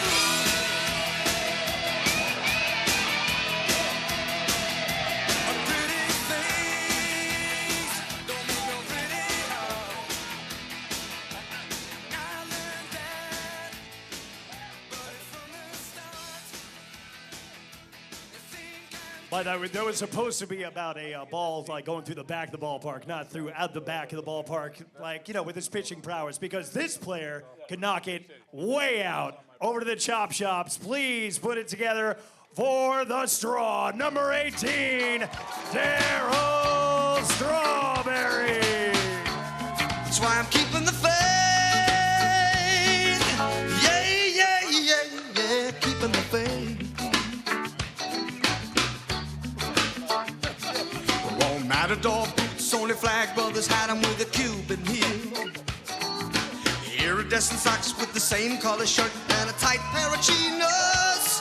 Oh, I put on my sharkskin jacket, you know the kind with the velvet collar and bitty bob shades. Oh, yeah. And last but not least, this number has not been retired yet, but on July 19th it will be. Give it up for the captain, number 5, David Wright.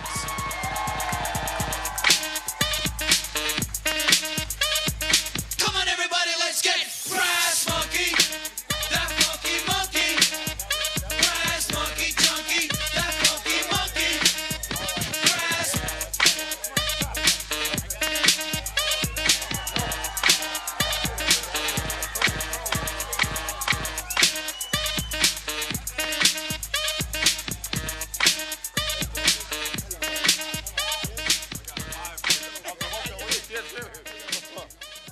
Well, this is something, isn't it? There have only been 7 players in Mets history who've had their number retired. It'll become 8 this summer, and we've got 5 of them sitting right here, the greatest players in the history of the franchise. Mike, I'm going to start with you because your number among this group has been up there the longest. What is it like to walk into the ballpark and see number 31 up in the rafters? It's overwhelming, and the greatest honor, as I said when at my ceremony, was it really it connects you with the fans, and it lets the fans know you're always there with them. And because again, you think about it, what is a number? Okay, on the onset, it may not be that important, but it's not the number. It's the experiences and the love behind it, what it represents. And so, yeah, for me, it's the greatest tribute, knowing that you come up there. And as I said, when the times are down and you need a big hit, it's always nice to look up there and go, Mikey's looking down on you. He's saying a little prayer. Keith, you're here every day. I said you're. He's praying every day. Again, he's not listening to me. It's like every other day. You're here every day. How often do you look up? And don't lie. Because here's a secret. Our booth is tucked behind home plate and it's under a little overhang. So for Keith to see his number, he's got to sort of duck down like this. So every once in a while, I see that move and I know that he's sneaking a peek. That's my phone. Hold on, he's getting a phone call. Can you hold on, Garrett? Go ahead. Oh, you know what? It's me, Chasky. Go away, me. I have to bend over and get up lean forward to lean up to see it. And last year I had the bad hip and I was just, I couldn't look up at it. It was just very frustrating. But it's just, the Mets have always been very stingy about their retired numbers, and that makes it very special. And to be up there, when I was inducted, Mike was up there, of course, and Casey, Gil, and Tommy, Big Tom. So it's just a great honor. It's the greatest honor that an organization can bestow on a player. So it's just with great pride when I look up there and I get a big smile on my face.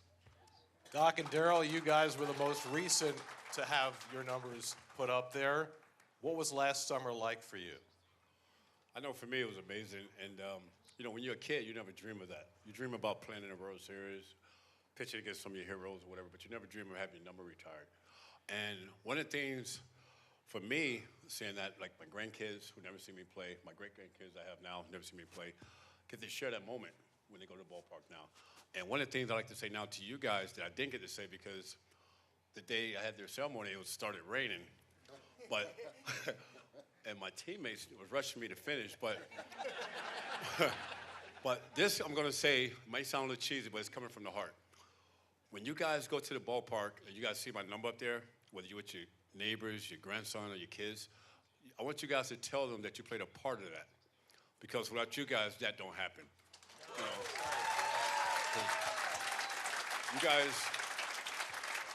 You guys are always there for me. It was no better feeling than when I got 2 strikes on the batter and you guys stand up clapping, won the 3rd strikeout. That gave me the energy to do it. And when I had my downs, falls off the field, when you guys could have turned your back, you guys were always there and supported me to continue on. So thank you guys. D? Yes, I just have to say thank you. Thank you to so many of you for who you are, because I believe a player gets his number retired because the fans make the player who he is. And me playing in Queens, I wouldn't have never been the player had it not been for the fans. And I know it's a younger generation of people here now, not a lot of older people here, but when I reflect on it,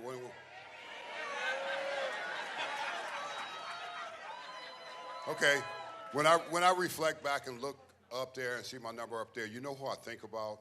I think about Chuck Hiller, my rookie ball coach.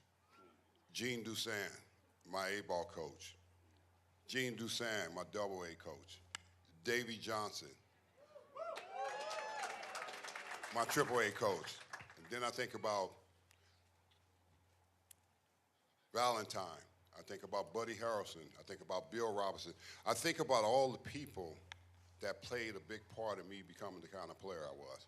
Because you don't just become a great player by yourself. It's the coaches that make you the kind of player that you turn out to be. Jim Fry, had it not been for Jim Fry, and I was supposed to be at the ballpark early in my rookie season at 1 o'clock, and I didn't show up till like 3 o'clock, and he got in my face and he said, "You turkey neck, I'm never gonna wait for you again." That was in my rookie season. He says, "I'm never gonna wait for you again, and you need to be at this ballpark early," and I was at the ballpark early every day from that. And I learned something from Jim Fry about that. It's not about how great of a player you are, it's about learning and working on your weakness, not always about the strength, you know, the things that you're strong at and things that you're good at. He taught me how to work on the things that I was weak at that made me a better player. So it's such a great honor to be here with, you know, these great guys that have played here, and this one that's coming up next for himself too. For this franchise, you know, for this franchise. This franchise has really had some tremendous players, and you're looking at some of us right here that have played well here in front of these fans and brought a lot of hope. I mean, I remember I came in 1983, and it wasn't a lot of hope. You know, it was a last place team, and Keith came over in the trade, and then we started from there, and then we started forward. So it's all the people that you play with. It's just not about one player going out there and producing, because if we didn't have the players on the team to be good enough, we would have never been able to excel like we were able to excel. So I appreciate that. I appreciate that more than anything. You know, it's the coaches and the guys that I played with. Well, we're less than 6 months away from the next number to go up on the rafters, and that'll be number 5.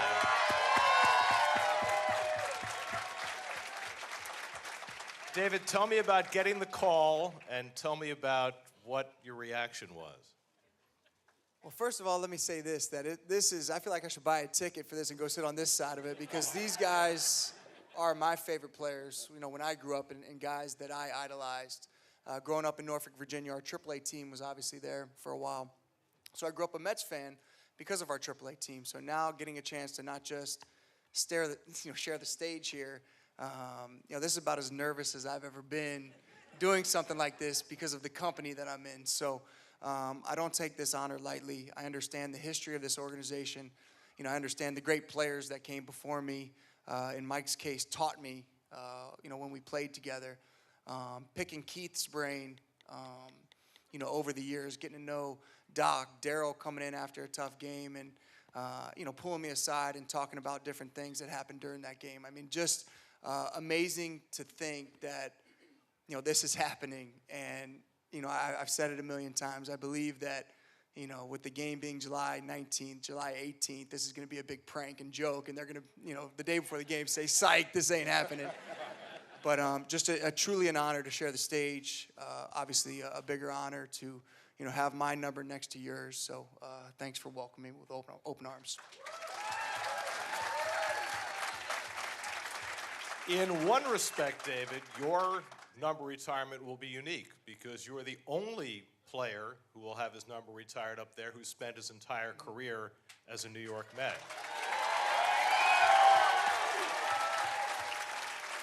What does that singular circumstance mean to you? I mean, I think everybody here touched on it, and it's the relationship that I think all of us have with the city, the fan base, the organization.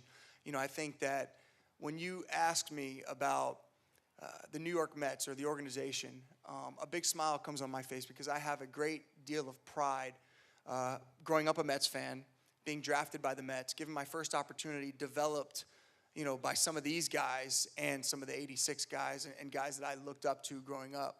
And now ending my career with the Mets and having my number again next to these guys, I think it is the love that I have for the city, the organization, the fans, and there's a true connection, an organic connection that I don't think a lot of players have with their cities and their fan bases. So thank you all for welcoming me with open arms as well.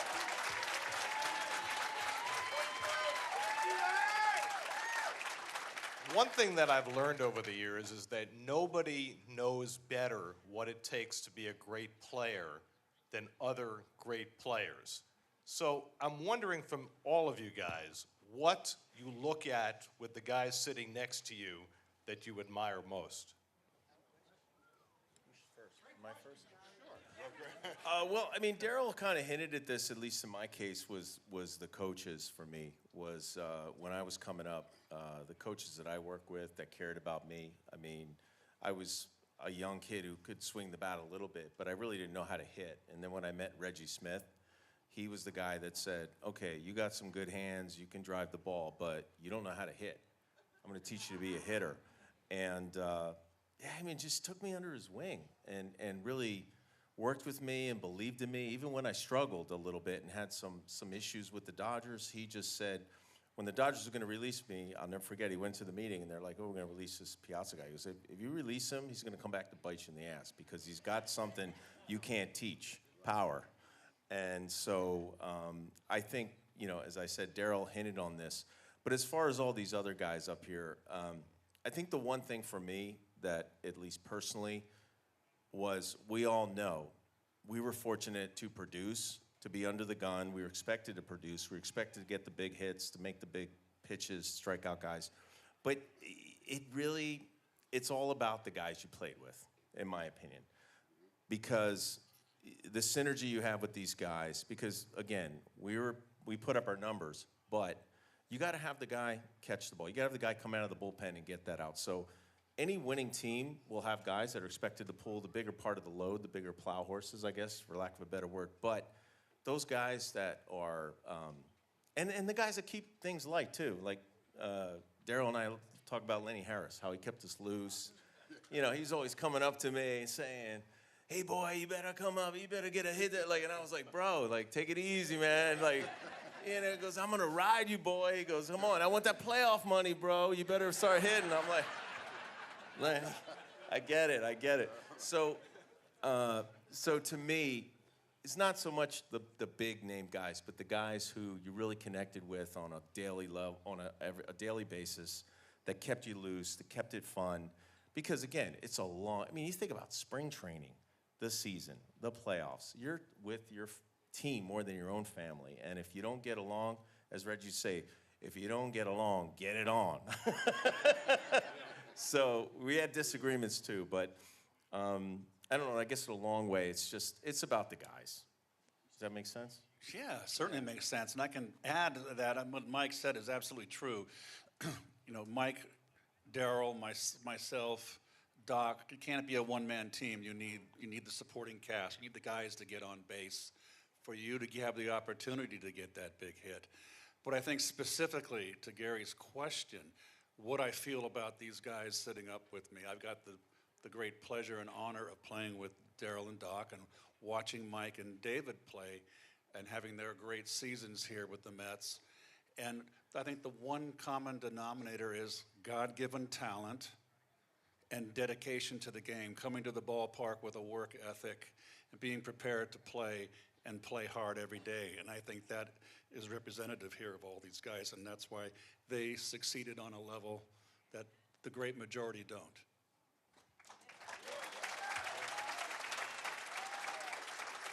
I think for me, playing with Keith and Darryl was the preparation that these guys had. And the other thing was holding guys accountable, like the bus rides, the plane rides. We had a good team, good chemistry, but if you screwed up a kind of way, these guys would get in your face. Out of love. I mean, at the time you wouldn't think that, but they really do love you. And the thing that I didn't like as much, like we got characterized as a partying team, but we didn't get the credit because our team had a lot of baseball knowledge. There's a lot of knowledge on our team. And after day games on Sundays, you guys know how the traffic could be. But we'd sit in the clubhouse after games and just talk baseball. You know, and I think the main thing was for me is it's got holding people accountable was the key. And like you said, we couldn't do it by ourselves, but it's just one group of guys working for the same goal and putting egos aside. Yeah, that's a really good question. Yeah, I think for, you know, all these guys up here, it's just such an honor, you know, and especially the other players, Kuzman and Seaver, you know, guys that were up there before us that, you know, they really made the way, you know, and it's about people, you know, certain players making the way. And Mike coming over and getting himself into the Hall of Fame and being retired. And Keith, listen, Keith is the greatest player I ever played with.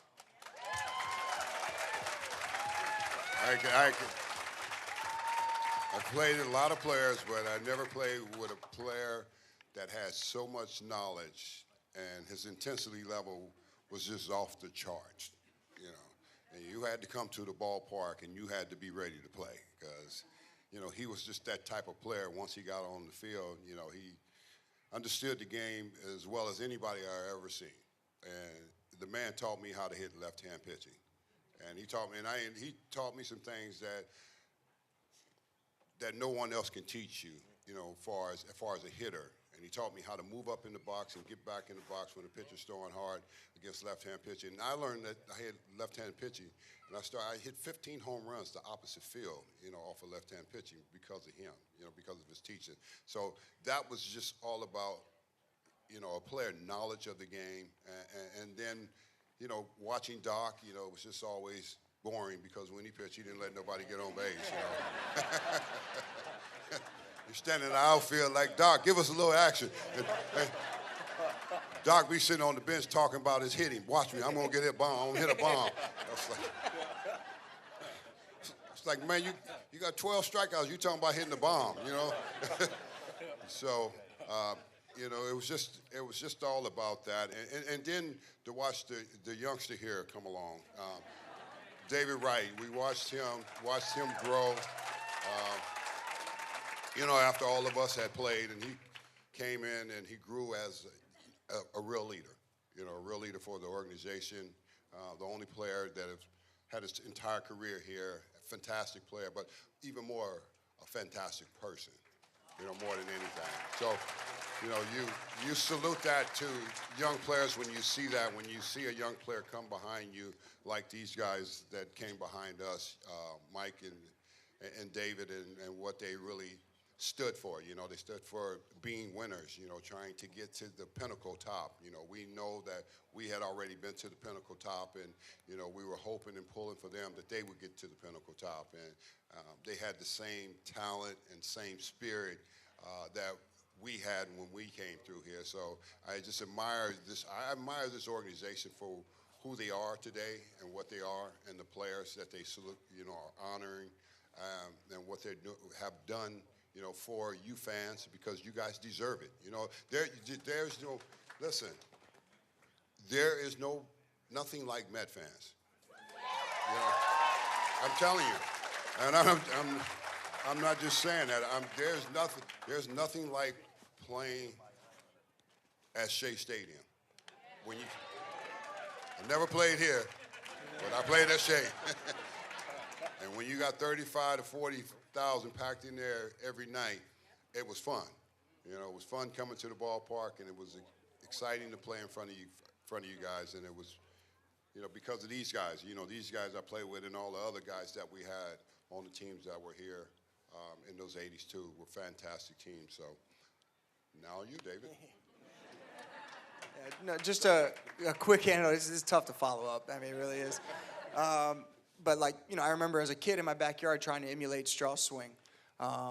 As all of you have seen over the years, I didn't have a very good throwing arm, so I never tried to emulate Doc because I couldn't throw it half as hard as he did. But, you know, some of my favorite baseball conversations I had were with Keith when he was traveling with the team on getaway day. You know, I'd be dressed early, getting ready for the bus. We'd go sit in the equipment manager's office, just Keith and I, and talking baseball. And I learned so much from, you know, I love picking the brain of some of the smartest baseball people in the world, and Keith's certainly up there. And then with Mike, he doesn't even know this, but I was a 18-year-old kid, my first spring training down in Port St. Lucie, Florida, and you may or may not, baseball people are not morning people. So spring training for us a lot of times is difficult. And as a minor leaguer, you know, we're there at 6:30 in the morning, and we go in, we eat breakfast. A lot of times we have early work, which everybody dreads, having to go at 7 o'clock or 6:30 on the field and do early work. Nobody, you know, you got a long day ahead.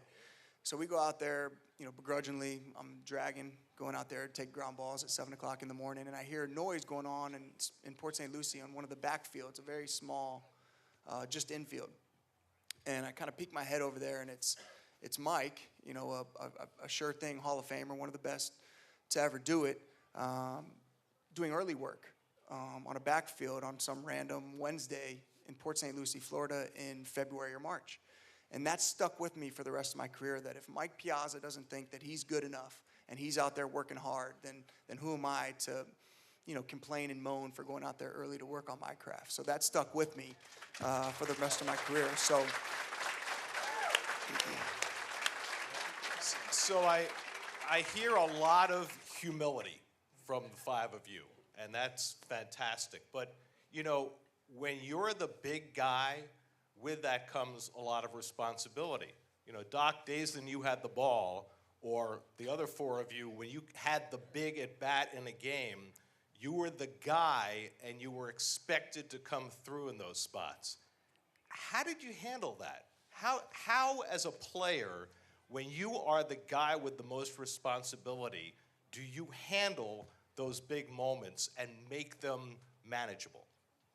Well, I mean, one of the things that I do when I teach is tell kids that when the game is on the line, you have to want to be that guy in that spot.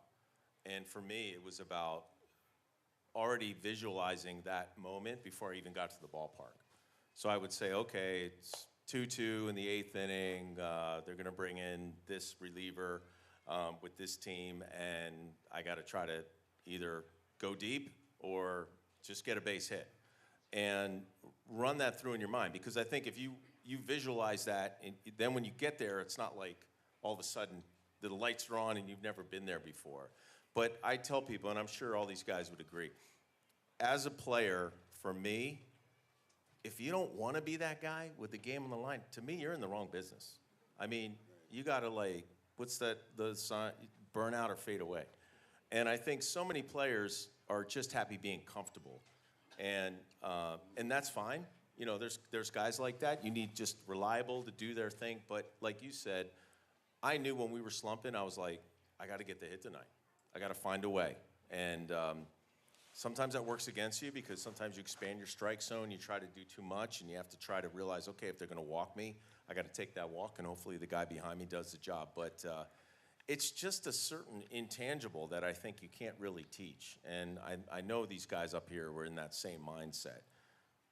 Pitchers, give me the damn ball, put me out there. I mean, I remember Tommy Lasorda. I played for Tommy many years, and he was like, when a pitcher was being taken out of the game, he was like, he hated it. He's like, that's like giving a guy your wallet. You know what I mean? Like, that's my money. That's my game out there. And then as like I said, as a hitter, man, those RBIs, those are stakes. Those are dollars. And you got to just want to be that guy. And you can't shy away from it. And that's just it. That's just the way I felt.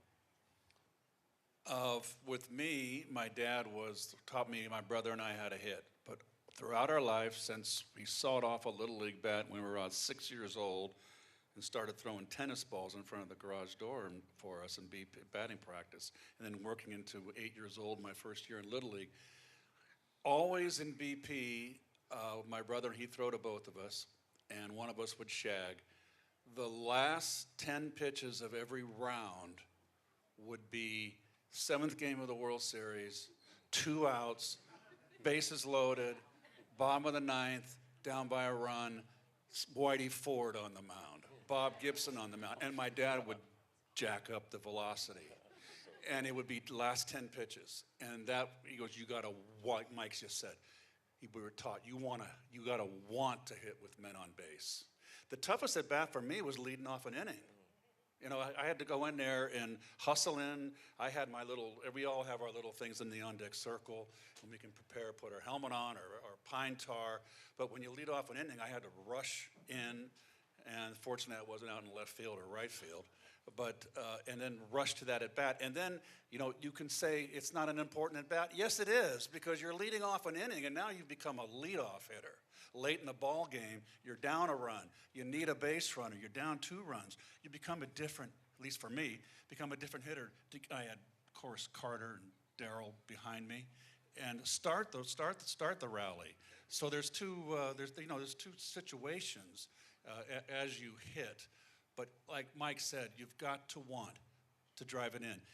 The tough one is, and I think Mike and Darryl and David will agree, is when you feel lousy at the plate and you're off and you've got a closer out there. You got to fake it.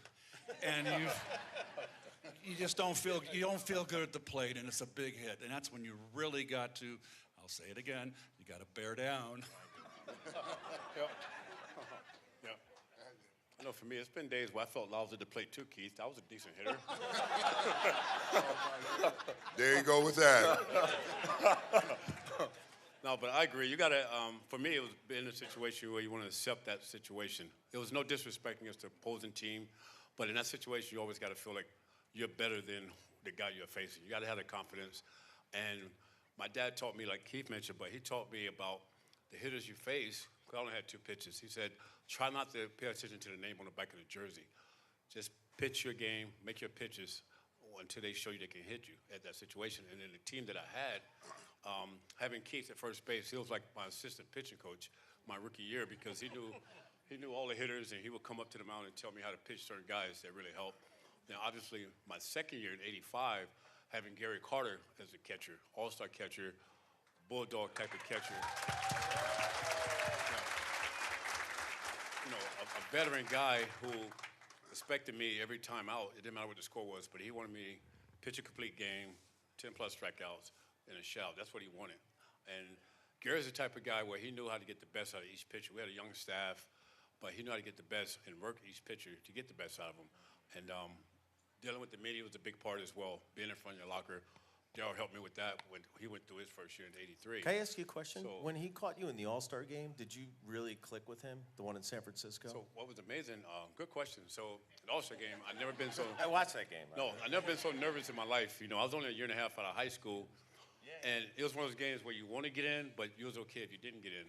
And when I got in the game, Gary told me, he said, just throw the ball the way you did the first half of the season. And when I got the strikeouts, after that, he said, wouldn't this be nice to do every 5th day? Not knowing I was going to trade for Gary that November. And from spring training on, we just clicked. And he was the type that, and I'm sure you did it too, between innings, he was sitting next to me. If he wasn't batting, then I wasn't batting. And we'd just talk about what I got working, what I don't got working. Sure. And he was the only catcher that I had that wanted to catch me between starts. And even when his knee was going bad, he would catch me between starts. And even when his knee was going bad, he'd get to the ballpark at like 1 o'clock. You guys remember for a 7 o'clock game, get work in. But as you mentioned earlier, just a true warrior and a great guy off the field as well. Yeah.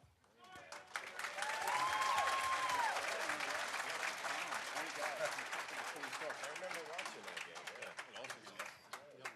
Doc, I would have caught you between starts. Yeah, the most important thing that I learned about baseball is learning who you are as a player. And it takes time to learn who you are, and you have to be disciplined. And I think that's what these guys are talking about up here, learning who they are in the situations and being disciplined. And once I got to that place and figured that out, I would stand on the on-deck circle. I pay attention to the ball game. And I would be on the on-deck circle, and when it's time to win a ball game, I pay attention to the closer or whoever it may be, because I know in every at-bat I'm going to get 2 good pitches. One of them I got to hit. And that's what I told myself before I got into the box. I may foul one off, but that next one I get, I'm not going to miss it. So it's about being disciplined as the player you are and not trying to be like somebody else. Be who you are. We all been created to be this great player that stands up when the game is on the line. We know how to do that. But at the same time, you can't get outside of yourself and over-exaggerate with baseball. This is a game that you have to stay fundamentally sound. It's the same game. Nothing's going to change in it. See the ball, hit the ball. If we overanalyze it, we're going to find ourselves trying to do too much. Do we all do that? Yes, we all do that. But most of the time when we usually stay within who we are and the kind of player we are going to get that big hit, because one thing we're not afraid of failure. You may beat me one night, but that doesn't mean you're going to beat me every night. And that's the thought process of understanding how a player has to be disciplined. And I learned that through watching the game from the on-deck circle, watching the game in the dugout. Hey, today's game is different. Everybody watch an iPad. We didn't have iPads. We sat there and looked at the pitcher from the dugout and watched him. I wasn't running back to the dugout to look at the iPad and see what I did last at bat, because that's over. That's done. If he's gotten me out, I don't want to know how he got me. In my head and my thought, knowing how the pitcher got me out, I know he won't get me out like that again next time. And that's the computer of playing baseball. And those are the little things. It's the little ingredients that you have to have within inside of yourself as a player, an everyday player, like Mike and Keith and David and myself, we have to have that every day in us. And we have to have that drive. We have to have that belief system in us. When nobody else believes in us, we believe in ourselves. And I want to be in that spot. I don't want to shy away from that spot because I've had some failure at it, maybe a couple games before. You get back in there and you get up, and then all it takes is that one pitch you get, boom, there it is, off the scoreboard. Ball game, see you.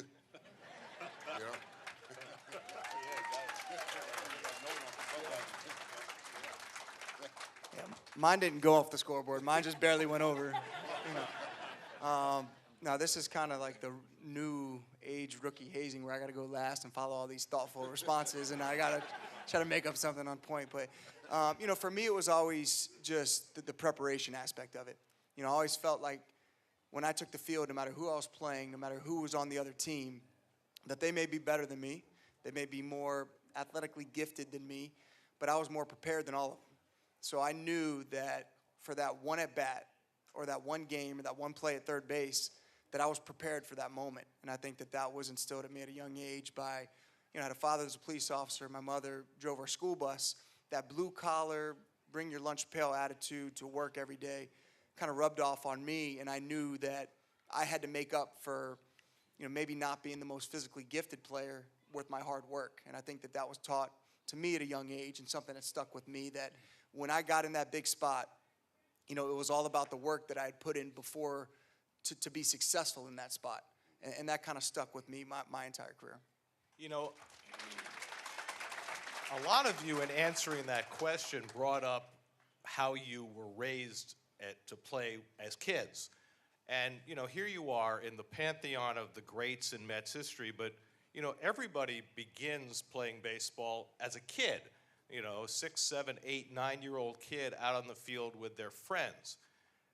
So I wonder, for guys who reach this kind of level, was there a moment as a kid where you realized, hey, I'm pretty good. I'm better than these other kids. I've got a chance to be a baseball player. I'll let the rookies start this time. That's an easy one. I guess I was a kid. When I walked off Mariano Rivera, I knew that I had a chance to be okay at this game. So,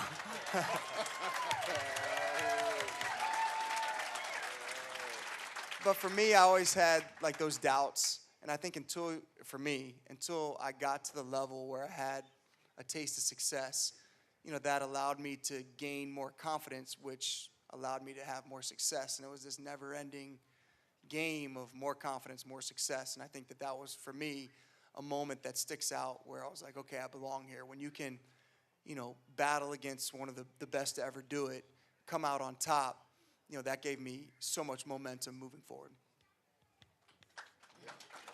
That's good. I think for me, it had to do with growing up in South Central LA, growing up and growing to Crenshaw High, and playing basketball. And I just remember I got in trouble in class, and my basketball coach, and I came to practice, and he wouldn't let me practice, and he made me run suicides all day.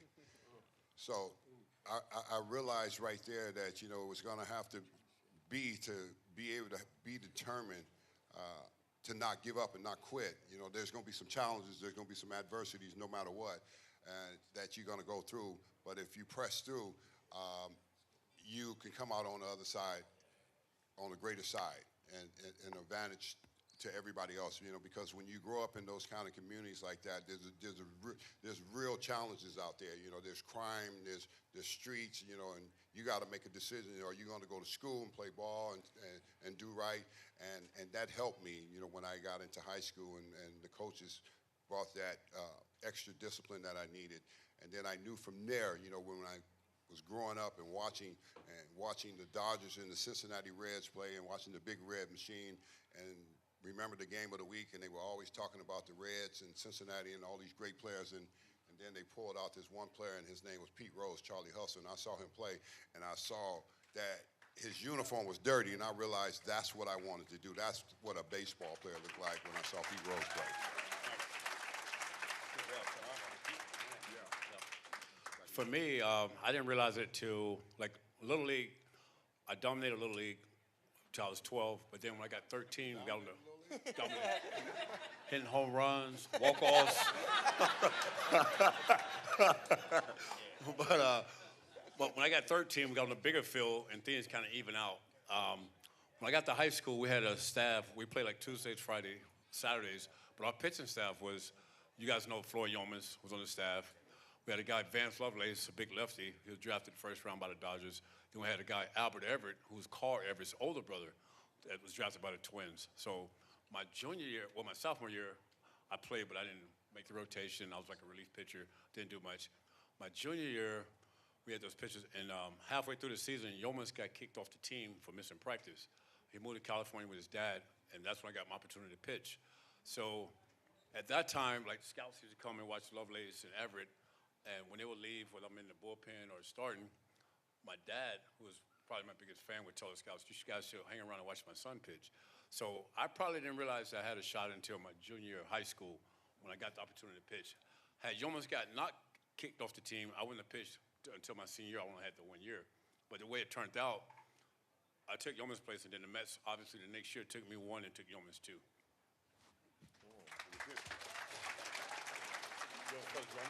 Well, for me, you know, I was an MVP at 12 years old in Little League. That was my first MVP. So I was pretty good. But, you know, my birth date, I graduated from high school when I was 17. So my freshman year, everybody was older than me throughout when I went up through high school. So I was always playing against guys older and stronger than me. I think it made me better. And I did compete. I was good in all 3 sports. But I think it made me better. When did I think that well, I knew, I mean, you know how fun it is? You know how fun it is to play summer league and hit .495? You know, it's a piece of cake, and you're just wearing it out. And I kind of knew that I was going to get drafted. When you know, .495, .475, they couldn't get me out.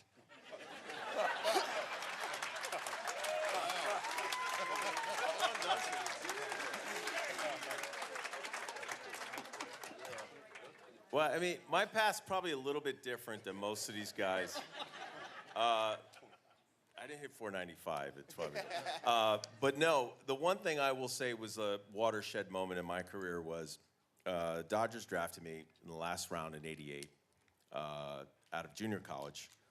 And the one thing I will say, and probably all these guys remember Tommy Lasorda, the one thing he did, which was extraordinary, is that in spring training, he would get the most obscure minor leaguer and take him on trips and put him in the game at the end of these spring training games.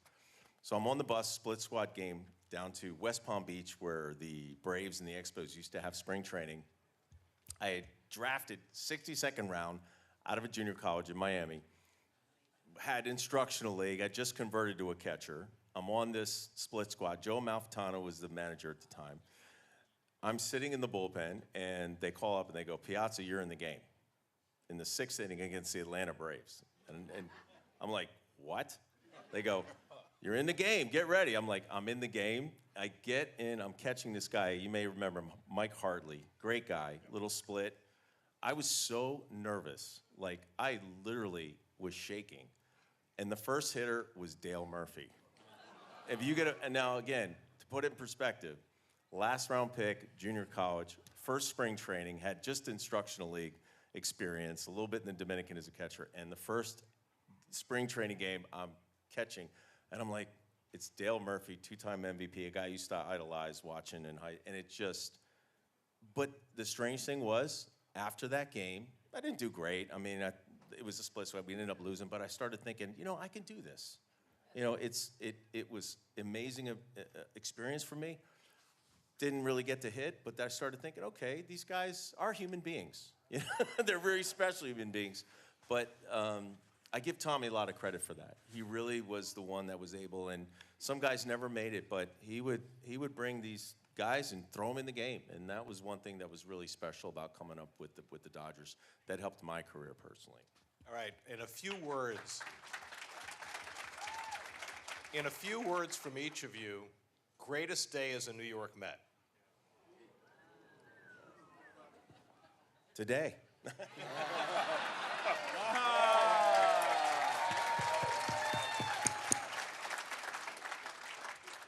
Game 3 of the 2015 World Series.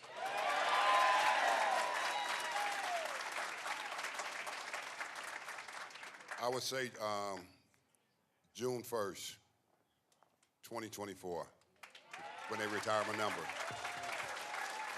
It's the greatest day for me. That's pretty cool. I like that. You stole mine. That's good.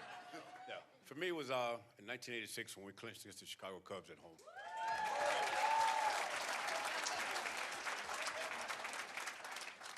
For me, come on, Game 7, World Series champion. Strike 3 to, was it Marty Barrett? Strike 3. Jesse threw him the high fastball up and away, go sit down, and we were on the mound having a great time. I mean, I've been blessed to have some great moments. Some of the obvious that probably should be stated, but for me, believe it or not, as I look back, was the day I was traded here. And yeah, because,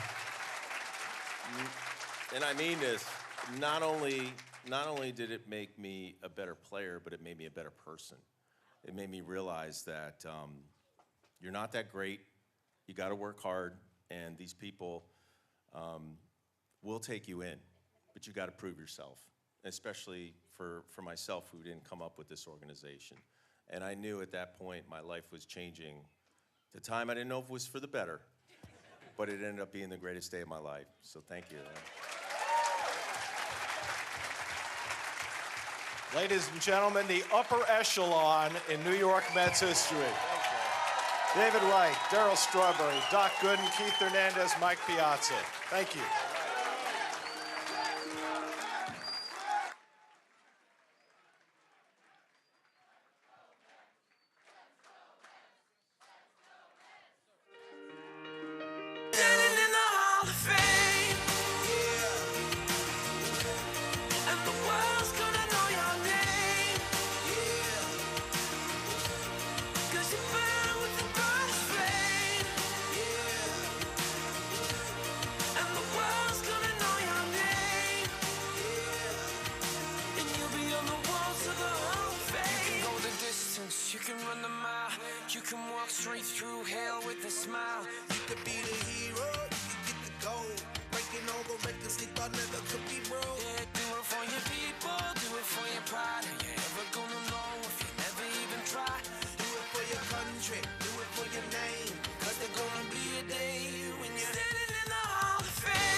Don't you forget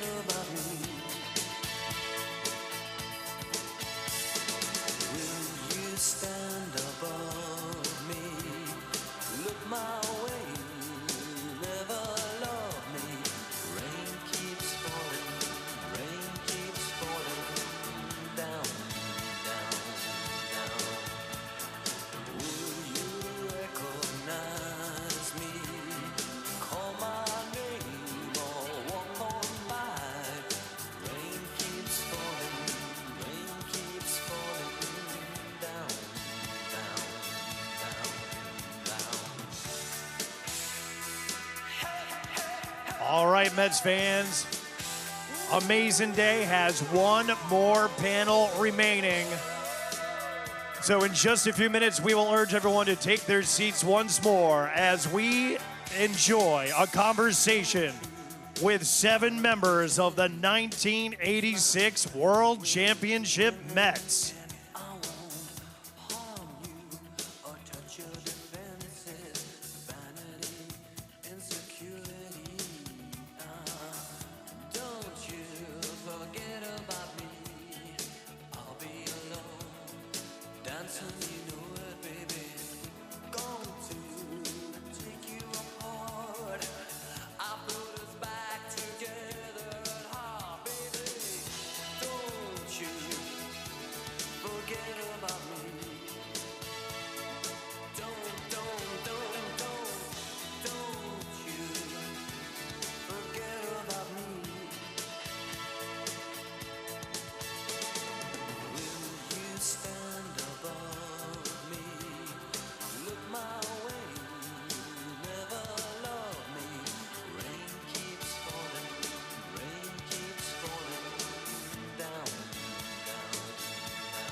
All right, Mets fans, we are just moments away, maybe about 90 seconds away from our final panel of the day. So we ask you to please take your seats before we meet the 1986 World Champion Mets.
All right, Mets fans, this is it. We have reached almost the end of Amazin' Day, but how has your day been today? Has it been amazing? Well, after this panel, we can officially say that the 2025 season is underway here at Citi Field. Thanks to all of you fans for coming out here today. It may be 20 degrees out there, but it feels a lot warmer when we're in here talking baseball. Am I right? Excellent. Well, if we have not met yet, chances are you don't see my face very often. My name is Colin Cosell. I'm one of the public address, thank you, one of the public address announcers here at Citi Field. Normally when people applaud, it's because I say, leading off, the shortstop, number 12, Francisco Lindor. But I was all for you, sir. But they let me out of my booth, and I get to be here with all of you today, and I honestly could not be more honored and privileged, especially because our final panel of the day here in the Piazza Club, brought to you by Cadillac. We've taken a look at 2015. We've taken a look at 99 and 2000. We've taken a look at 20 years of Gary, Keith, and Ron, but now we're going to take a look at our beloved 1986 World Champion Mets. And so, without any further ado, it is my honor and privilege to announce a bunch of players that I never got to announce because I was a little too young at the time. So I ask you to please welcome back some of your absolute favorites. We lead off with one of the anchors of the pitching staff, number 42, Roger McDowell.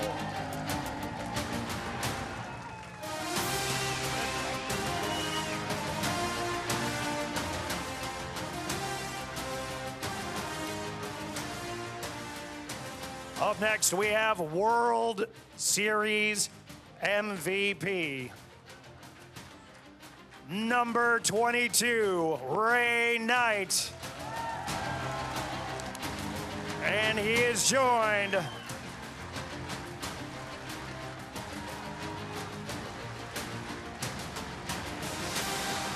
he is followed closely behind by the one who the kid called him World, but you can call him number 7, Kevin Mitchell.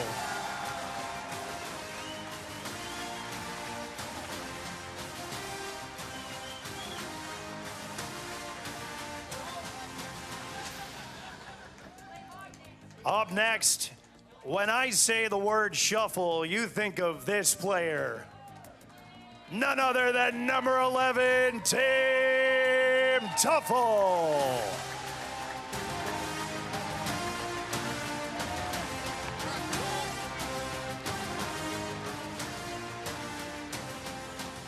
You know, the days may go fast, but no matter what, they will never be as fast as this man. Number 1, Mookie Wilson.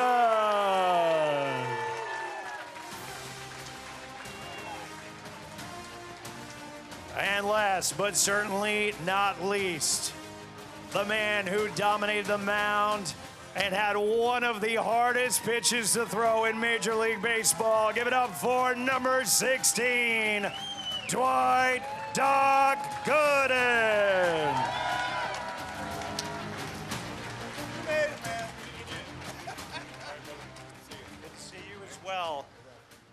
All right, gentlemen, it's great to have you up here. Thank you so much for being a part of Amazin Day. And nothing really says amazing like when we take a look at the 1986 world champion New York Mets. But obviously, you guys have been talking about this for quite some time now. We won't say how many years it's been, but when you think back on that championship team, and I'd like to go down the line, if you could sum up that team in one word, I'm going to start with a very simple question, but kind of loaded. If you could sum up that team in one word, what would it be? I'll go, Doc, you're right in front of me. Family. Family. All right, love that. Mookie? I'll stick with something simple. Amazing. Amazing. Tim? Complete team. Complete. I love that. Kevin? Together. Together. Ray? Dominating. Dominating. Roger, absolutely no pressure here at all. They just took on my words. Do not play Scrabble with them. No, it was complete. Complete. I love that. So taking a look at the journey that you guys had to go through together as a team, and I mean, what an unbelievable season it was. Was there any point, maybe during spring training or during the season, where you thought to yourselves, this is it? Because, I mean, the Mets had an incredible, team, an incredible run there in the 80s. But is there a point where you kind of look at each other and you're like, guys, I think this is it. We've got it this year. I'll go in reverse order this time because put you on the hot seat before, Roger. What your thoughts on that? Well, 86 was my second year in the big leagues, and going into spring training, we knew we had a pretty good club, or the veterans knew we had a really good club. I was still a youngster, but the biggest, I think, point in that season as in spring training when Davey Johnson said, we're not going to only win, but we're going to dominate. I love that. And that was our belief, but it was also, the belief in leadership passed down to us. Great stuff. How about for you, Ray? At what point did it hit you? Well, I came here in '84, and Keith had gotten here the year before, and then all these guys started coming along. Mitch and Mook was already here. Doc was here in '84, '83, '84. Doc, '83 or '84 your first year? '84. And you just looked around, and we acquired Timmy, and all of a sudden, there are just solid baseball players everywhere. We saw Lenny Dykstra in spring training. For me, the first time I'd ever seen him. And we had great arms. We had power, left and right-handed pop. Gary had come over. And it was just a mix of, outstanding talent and people that just wanted to win so badly, up and down the roster. So it was just a matter of mindset. And this team they just weren't going to be denied. They were really good in '84. We were really good in '85, just a little short. Cubs in '84 and then St. Louis in '85. But I don't think any of us doubted in '86 that we were not going to follow Davey's lead and dominate, because we were, and we knew we were good. Mitch, yeah, absolutely. Mitch, how about for you? Would you agree with that statement? Are you talking to me? Oh, yeah, sorry, yeah. You talking to me? Oh, okay. He's called you Mitch before, and immediately was just like, I can do that too. Right. I can't see nothing up here. I couldn't tell if you just had a really good poker face. Not seeing anything. Yeah, but we got pitch you got shades on. Oh, okay. Is that the time clock where I can talk? That is, you have 25 minutes to answer this question. You know what? I was just thankful to come over with the Mets and come up and play with these guys. I learned a lot from them. But all I did was listen. And whatever they told me to go, I went. So, like I said, it was just a joy. It was just a joy, just playing with them. Thank you. Thank you.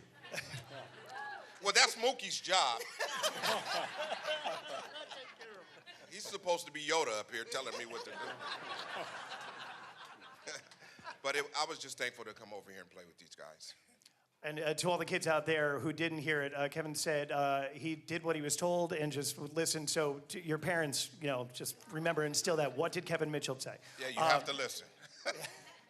Tim, how about for you? Was there any point that it really stood out to you, or was it a full kind of like, oh, wait, we've got this? Well, we just started off with a so-so record. I think we were 2-3 after our first 5 games or whatever.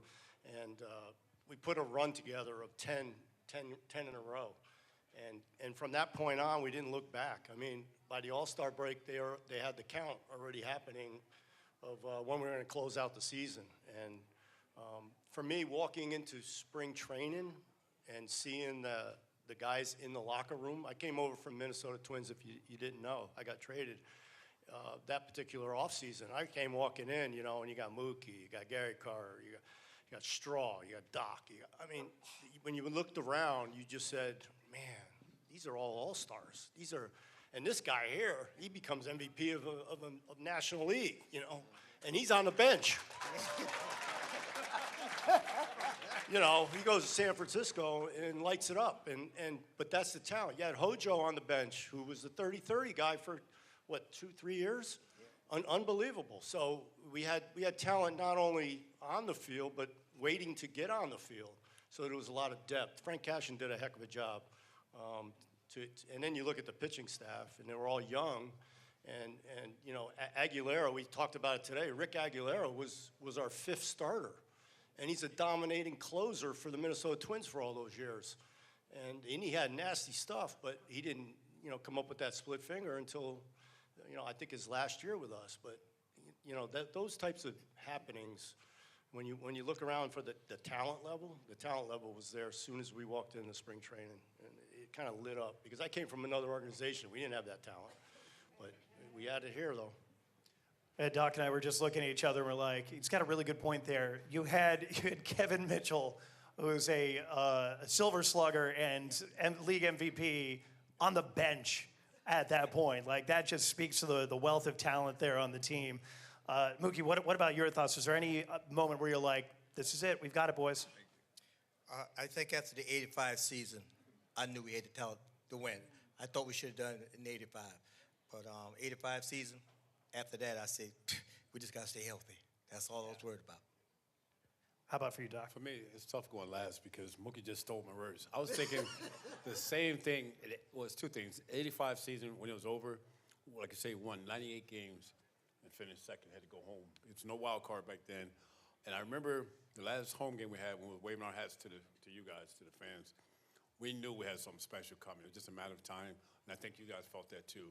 And the second thing was kind of like what Tuff touched on. You had Tuff, you had Mitch, Hojo, Danny Heat. all these guys on the bench, but they accepted their roles. There was no egos. We put all egos aside, and we all had one common goal, and that was the key to the season, I think. Great stuff, gentlemen. Well, thank you. Yeah, absolutely, please. The NLCS.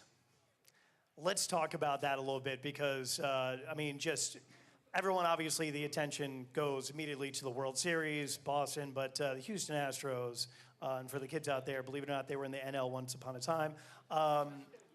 Just an unbelievable series. Can you talk through what the vibe was like in the clubhouse through that entire series and how you're able to persevere, move on to the World Series? Doc, I will lead off with you this time. For me, it was, like you said, it gets overlooked because of Game 6 in the World Series, but that series, I thought, what made us. Myself pitching Game 1 against Mike Scott, that was the year Scott won the Cy Young. I think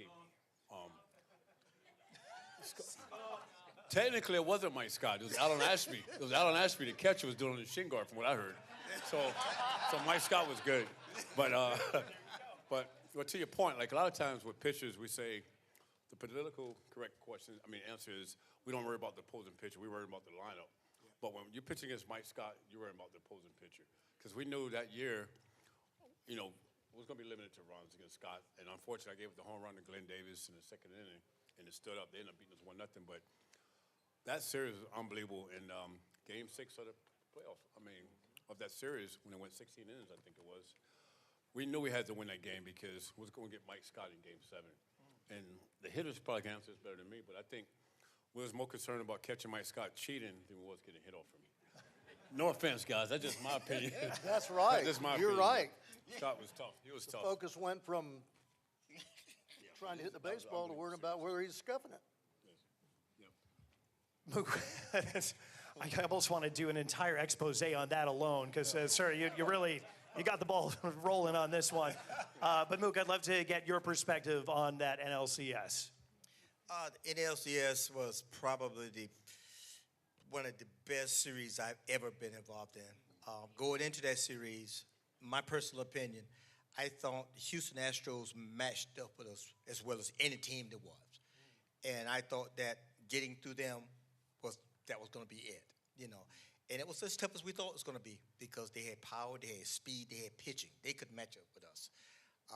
We probably a little deeper, and I think that's what was going to put us over. But it was a tough series, and we were forced. That's the first time, I will say this, no one else will say it, that's the first time when there was a little fear. There was a little fear in our hearts, a little bit. Even with being down 2-0 or 0-2 in the World Series, you had more fear in the I had Houston more fear Astros then because losing that game put us in a position where we were going to be facing someone that, in all honesty, mentally, I don't think that we could have beat. And I didn't want to get to that point. That seems perfectly rational and reasonable. Tim, how about for you? What was that series like for you? Well, Mook said it best. They matched up so well against us. They had a solid team. They were really well played, well conditioned, well taught, and manager did a great job. The coaches do a great job with them, and I just think for me the thing that I remember the most is that when we go on the road, we have to check out of a hotel and bring our bags downstairs when we're going to leave that particular hotel, and we said that if we have to check back into the hotel that night, because we checked out thinking if we won, we got to get on the plane and get out of here and start the World Series. But if we had to check back into that hotel, I think we would have been in a world of hurt. Mike Scott had our number. He was dominating against us, and he just pitched a few days ago against us, and we struggled. So, we were fearing that big time. I agree with Mookie. We were fearing that if we checked back into that hotel, we were in big trouble. Good stuff. Kevin, how about for you? What was your take on that NLCS against Houston? Well, I just got to be honest with you. I was there, but I didn't play. Right. What? Fair. Well I gotta established. remember, I was a rookie. Right. So through a rookie's eyes, what do you learn from that? What do you take away from that? What do you see when you're fresh and you're green in that situation? Well, I tell you, it was a joy just to sit out there and watch these guys play. Like I said, when I'm on the bench, I'm learning from all these guys. Right. You know what I'm supposed to do, and when am I ready to play, and when am I going to go in? But it was just a great series, you know. So, I mean, what Mookie and Doc and them said, I mean, I was just there, you know, just learning. Did you see Scott scuffing the ball at all? Were you able to see that from there? You asked me why did I see it? Just out of curiosity, not to I point wasn't fingers. looking. I didn't care. The ball still got to come over the plate. That's fair. And it's the strangest thing having a conversation about the Houston Astros having a cheating scandal at any time. I don't understand.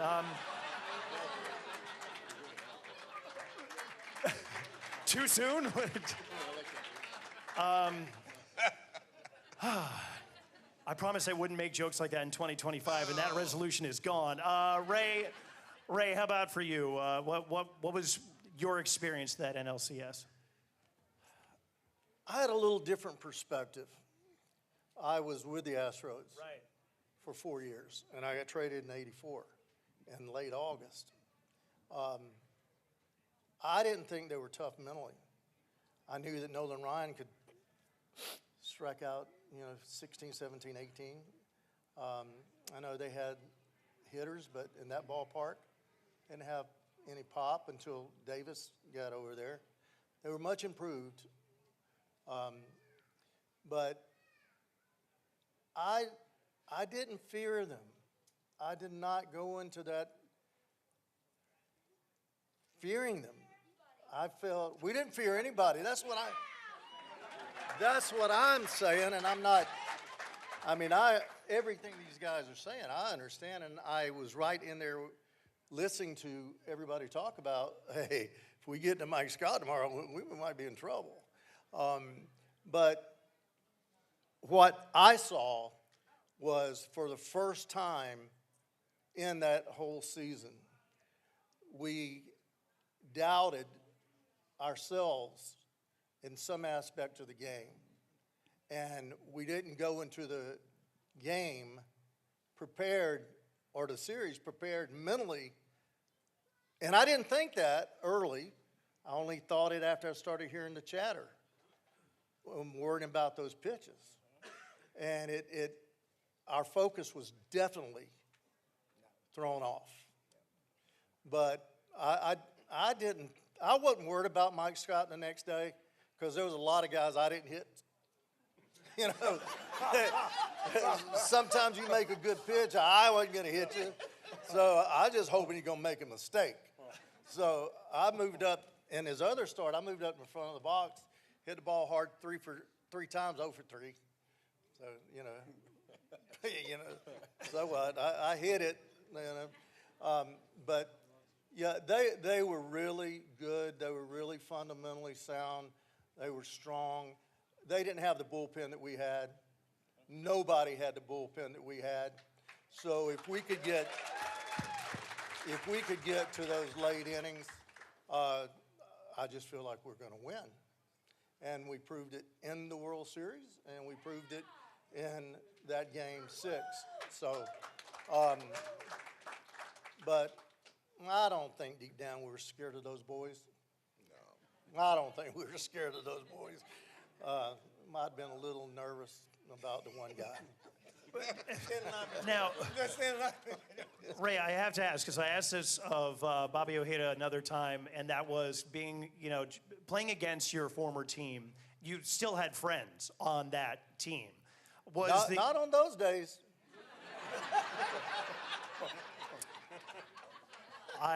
The defense rests your honor, and I'll move on with my line of questioning. That's more than fair. But was there any pull where you're like, I'm sorry I have to do this to you, or is there anything that got inside your head where you're like, I don't want to play, these are my friends, or are they're on the other team, they're the enemy, and that's it? Of all these people up here, I think I had the least talent of anybody on this team. I was very tough mentally, but probably the least true talent. It was always hard for what I did, and I know I became a good player. But I lost my train of thought. Maybe I didn't believe that statement. I don't know. Well, I mean, I think it's pretty difficult for everyone to wrap their head around the idea of a World Series MVP saying they didn't have the talent that everyone else had. I think it pretty much speaks for itself. Hey, these are a bunch of good. This is the best right-handed reliever in the league. Jesse was the best left-handed reliever in the league. Tough could play. He could have played on, 90% of the teams every day. And you got Doc, best starting pitcher in the league, other than Mike Scott. But I'd rather have Doc if I'm going out there. And you look at Mook, he was just a spirit, just something that was always happy. That came to the park happy, and he brought this positivity to him day in and day out. And then this guy sitting next to me, we became very close the first year he was there in '84 and I was there. We took ground balls every day. And I developed such a great respect for Mitch. And when they were talking about certain things, and Mitch being a bad egg or a bad influence in that ball club, they were crazy. I mean, this guy was a gamer and a winner. And I said this to someone today. You're looking at Keith, who outstanding defensively and could hit. Gary, best catcher in the league, still at that time. But if you were to take and break down pure talent, this guy right here was as good as anybody in baseball. He could hit, he could run, he could play every position. He had pop, and he was a tough out, and he was a battler. And I do want to say that there were 25 guys that were battlers, and so it was a lot of fun. And they proved it time and time again. Roger, how about for you? Can you speak to your experience of that NLCS? Well, I think it was the epitome of the entire season that the motto of our offense was that if our club could get into their bullpen, we had the advantage. Over the course of that season and the times that we did play the Astros, we took advantage of Dave Smith, who I think was not as strong mentally as a closer for that ball club against our ball club. Maybe against other ball clubs, but I think there's a little bit of a mental block against our ball club, and it showed in a few of the games during the season, which I think carried over into the playoffs. I think, segue into what Ray said, we found a way to win throughout the course of the season. Different players, different ways to win.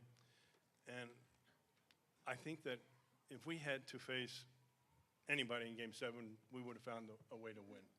And that's my own personal sentiment, is that the grit and the perseverance of our ball club, to say that we had no egos on that ball club,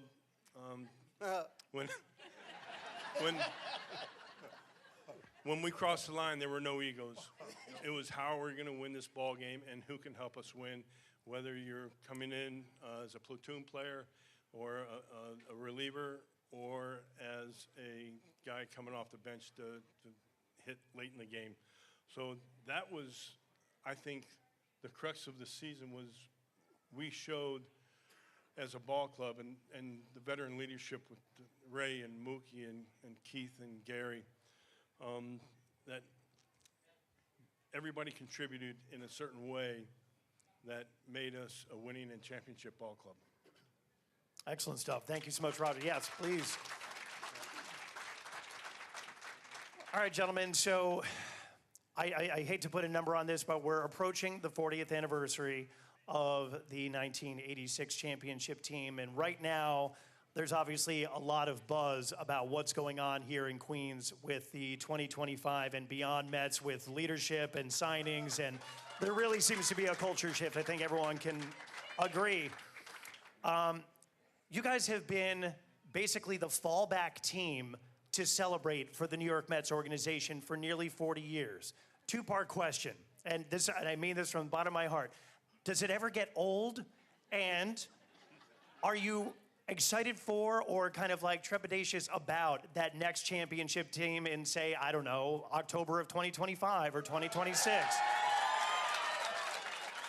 Where the torch will be passed and there will be new champions to be heralded and you get to welcome them into the club. But is it something where you're going to be like, finally, we don't have the bullseye on our back. Now it could be the 2025 or 2026 Mets. Is that something that crosses your mind, or you're just like, I'm just happy to be up here with my, as you mentioned before, family together, all the words you mentioned before. Roger, I'll lead off with you. Well, personally, every time I see these guys in any capacity, it reminds me of a time that we went through with a baseball season, and we're the 25 best players in the world. So, and it was a family. You know, we fought. We fought each other. and it was a true family. And so, whenever I see these guys and have an opportunity to be with them, it brings back a special time, you know, in my life that. You know, hopefully there's a new generation of Met fans that get to see a world championship, but to see all of the people that got to witness our world championship and be a part of it, and seeing people on light posts and overpasses and fire trucks and packed in the on the LIE going into the city for a parade. It was a really, really cool time. Amazing, and you can tell the ones that watched it. Ray, what about you? I mean, you know, you take a look at the 86 team. It's a fraternal order that can never be broken, but there's going to be a championship soon. Is that something you're... I'm just saying.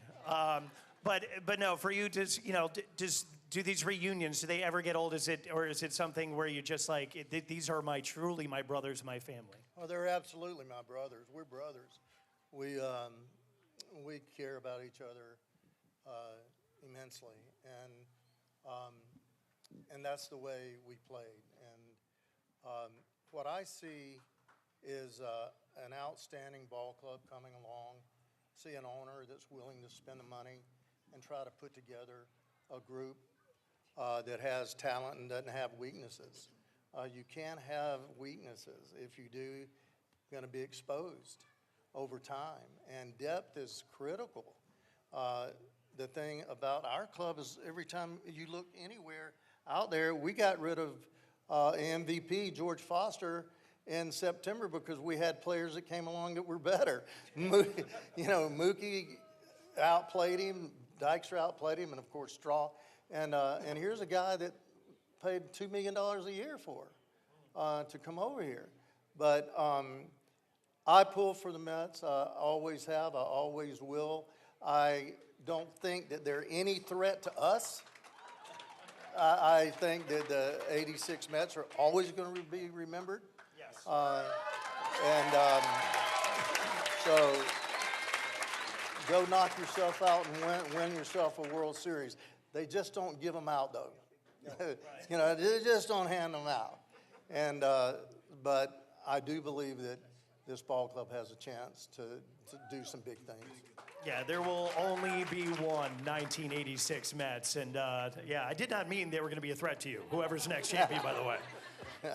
We're all friends here. We're one big Mets family. But Kevin, how about for you? What's your take on the 86? I mean, you were a rookie at the time, but you still get to be a part of these panels and see all these players that you looked up to before forging your own way as one of the greats. Well, I'll tell you what, I really enjoyed coming up here, especially seeing these guys. I'm just thankful for that we still can get together. You know, all this rigor mortis in us right now, so. But it's always a joy, to come up here and see these guys, man. I sure hope the Mets win because I watch these guys all the time. Even when the new team, even when they come to San Diego, I go down to the stadium and watch them play.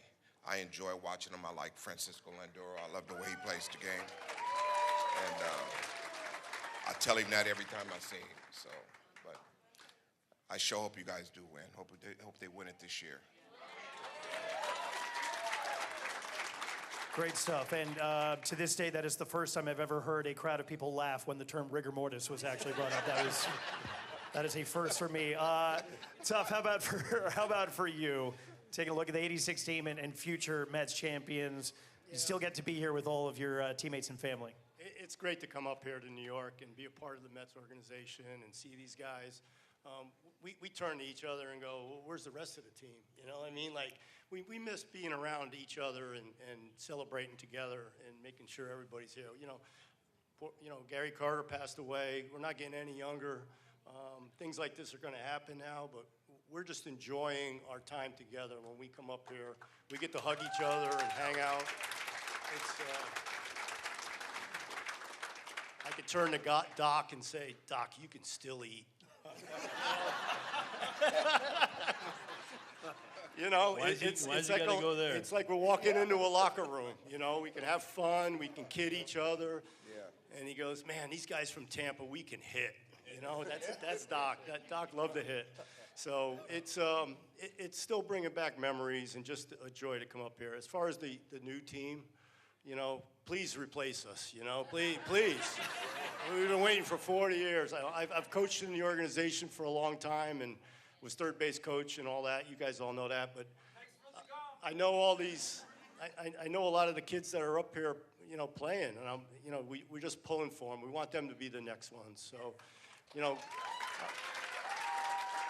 And I'll leave you with this. Ray said it. They don't give it to you. You got to earn it. And I think these kids that I know are hungry to win it. So enjoy watching them this year. I hope they have a great year. Thank you so much, Tim. Mookie, I mean, you're around the organization quite a bit. What about you? What's your take on 86 versus the next championship team? Well, I'm like most of the guys. I hope that next championship team is like now. That's my hope. I will say this. I wasn't a baseball fan until I stopped playing. And now I'm as big a fan of baseball as there is. I'm as big a fan of the Mets as there is. I pull for these guys every single day, you know. Thank you. But you see, this is what I want every one of these players to experience, that we were more than just a championship club. We were part of this community. We were part of baseball community. And I'm like, Tough, please, if they win, I want every Met player to be part of the community. And winning is part of it. You know, yeah, I don't see a threat to it because it's only 186. That's it. It's only 186. You know, but that means we can enjoy 25 too as well. So let's do that. I just want to make a note. I don't think I actually used the word threat. I don't know where that came from, because I don't think anyone would want to mess with the 86 Mets on the field or in an alley. But Doc, I'll round it out with you, because when you had your number retired, you said the one thing you wish you had was the ability to, or that one thing you wish you'd mentioned in your speech was how this was for the fans and everything. Obviously, 1986 is for the fans. It will always be for the fans. But looking ahead to the next championship team, what's your take on passing that torch? I think passing that torch, like Mookie said, is only 186. And this is a fraternity and a brotherhood that can never be changed. I know, besides having my kids, the best times I've had in my life was spent with these guys. I mean, you spend more time with the team than you do your family during the season. I remember, like, if we were on the road, we checked in at Chicago in the hotel. Guys check in, call their wives, call their girlfriends, and then at least out of a 25-man roster, at least 23 of us meet back downstairs. We'll go out to eat together, hang out together. And I miss that. I miss that. But for the team, what they're doing now, I think the fans deserve a championship. I think the new ownership deserve a championship. And the players that they're bringing in, things is changing. So I think a championship's in the near future. I don't know if it's this year. I hope so, but it's definitely coming soon. I couldn't agree more. Gentlemen, we've run a little bit over time, and my apologies for that, but thank you for carrying on the legacy of the 1986 New York Mets. We look forward to the next championship team and you guys handing off the torch. But fans, give it up one more time for Doc Gooden, Mookie Wilson, Tim Tuffle, Kevin Mitchell, Ray Knight, and Roger McDowell.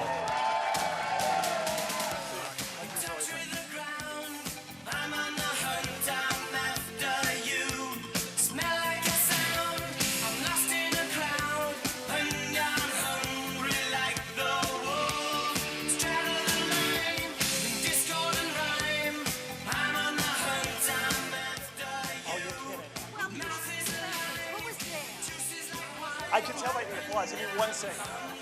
All right, fans, that is going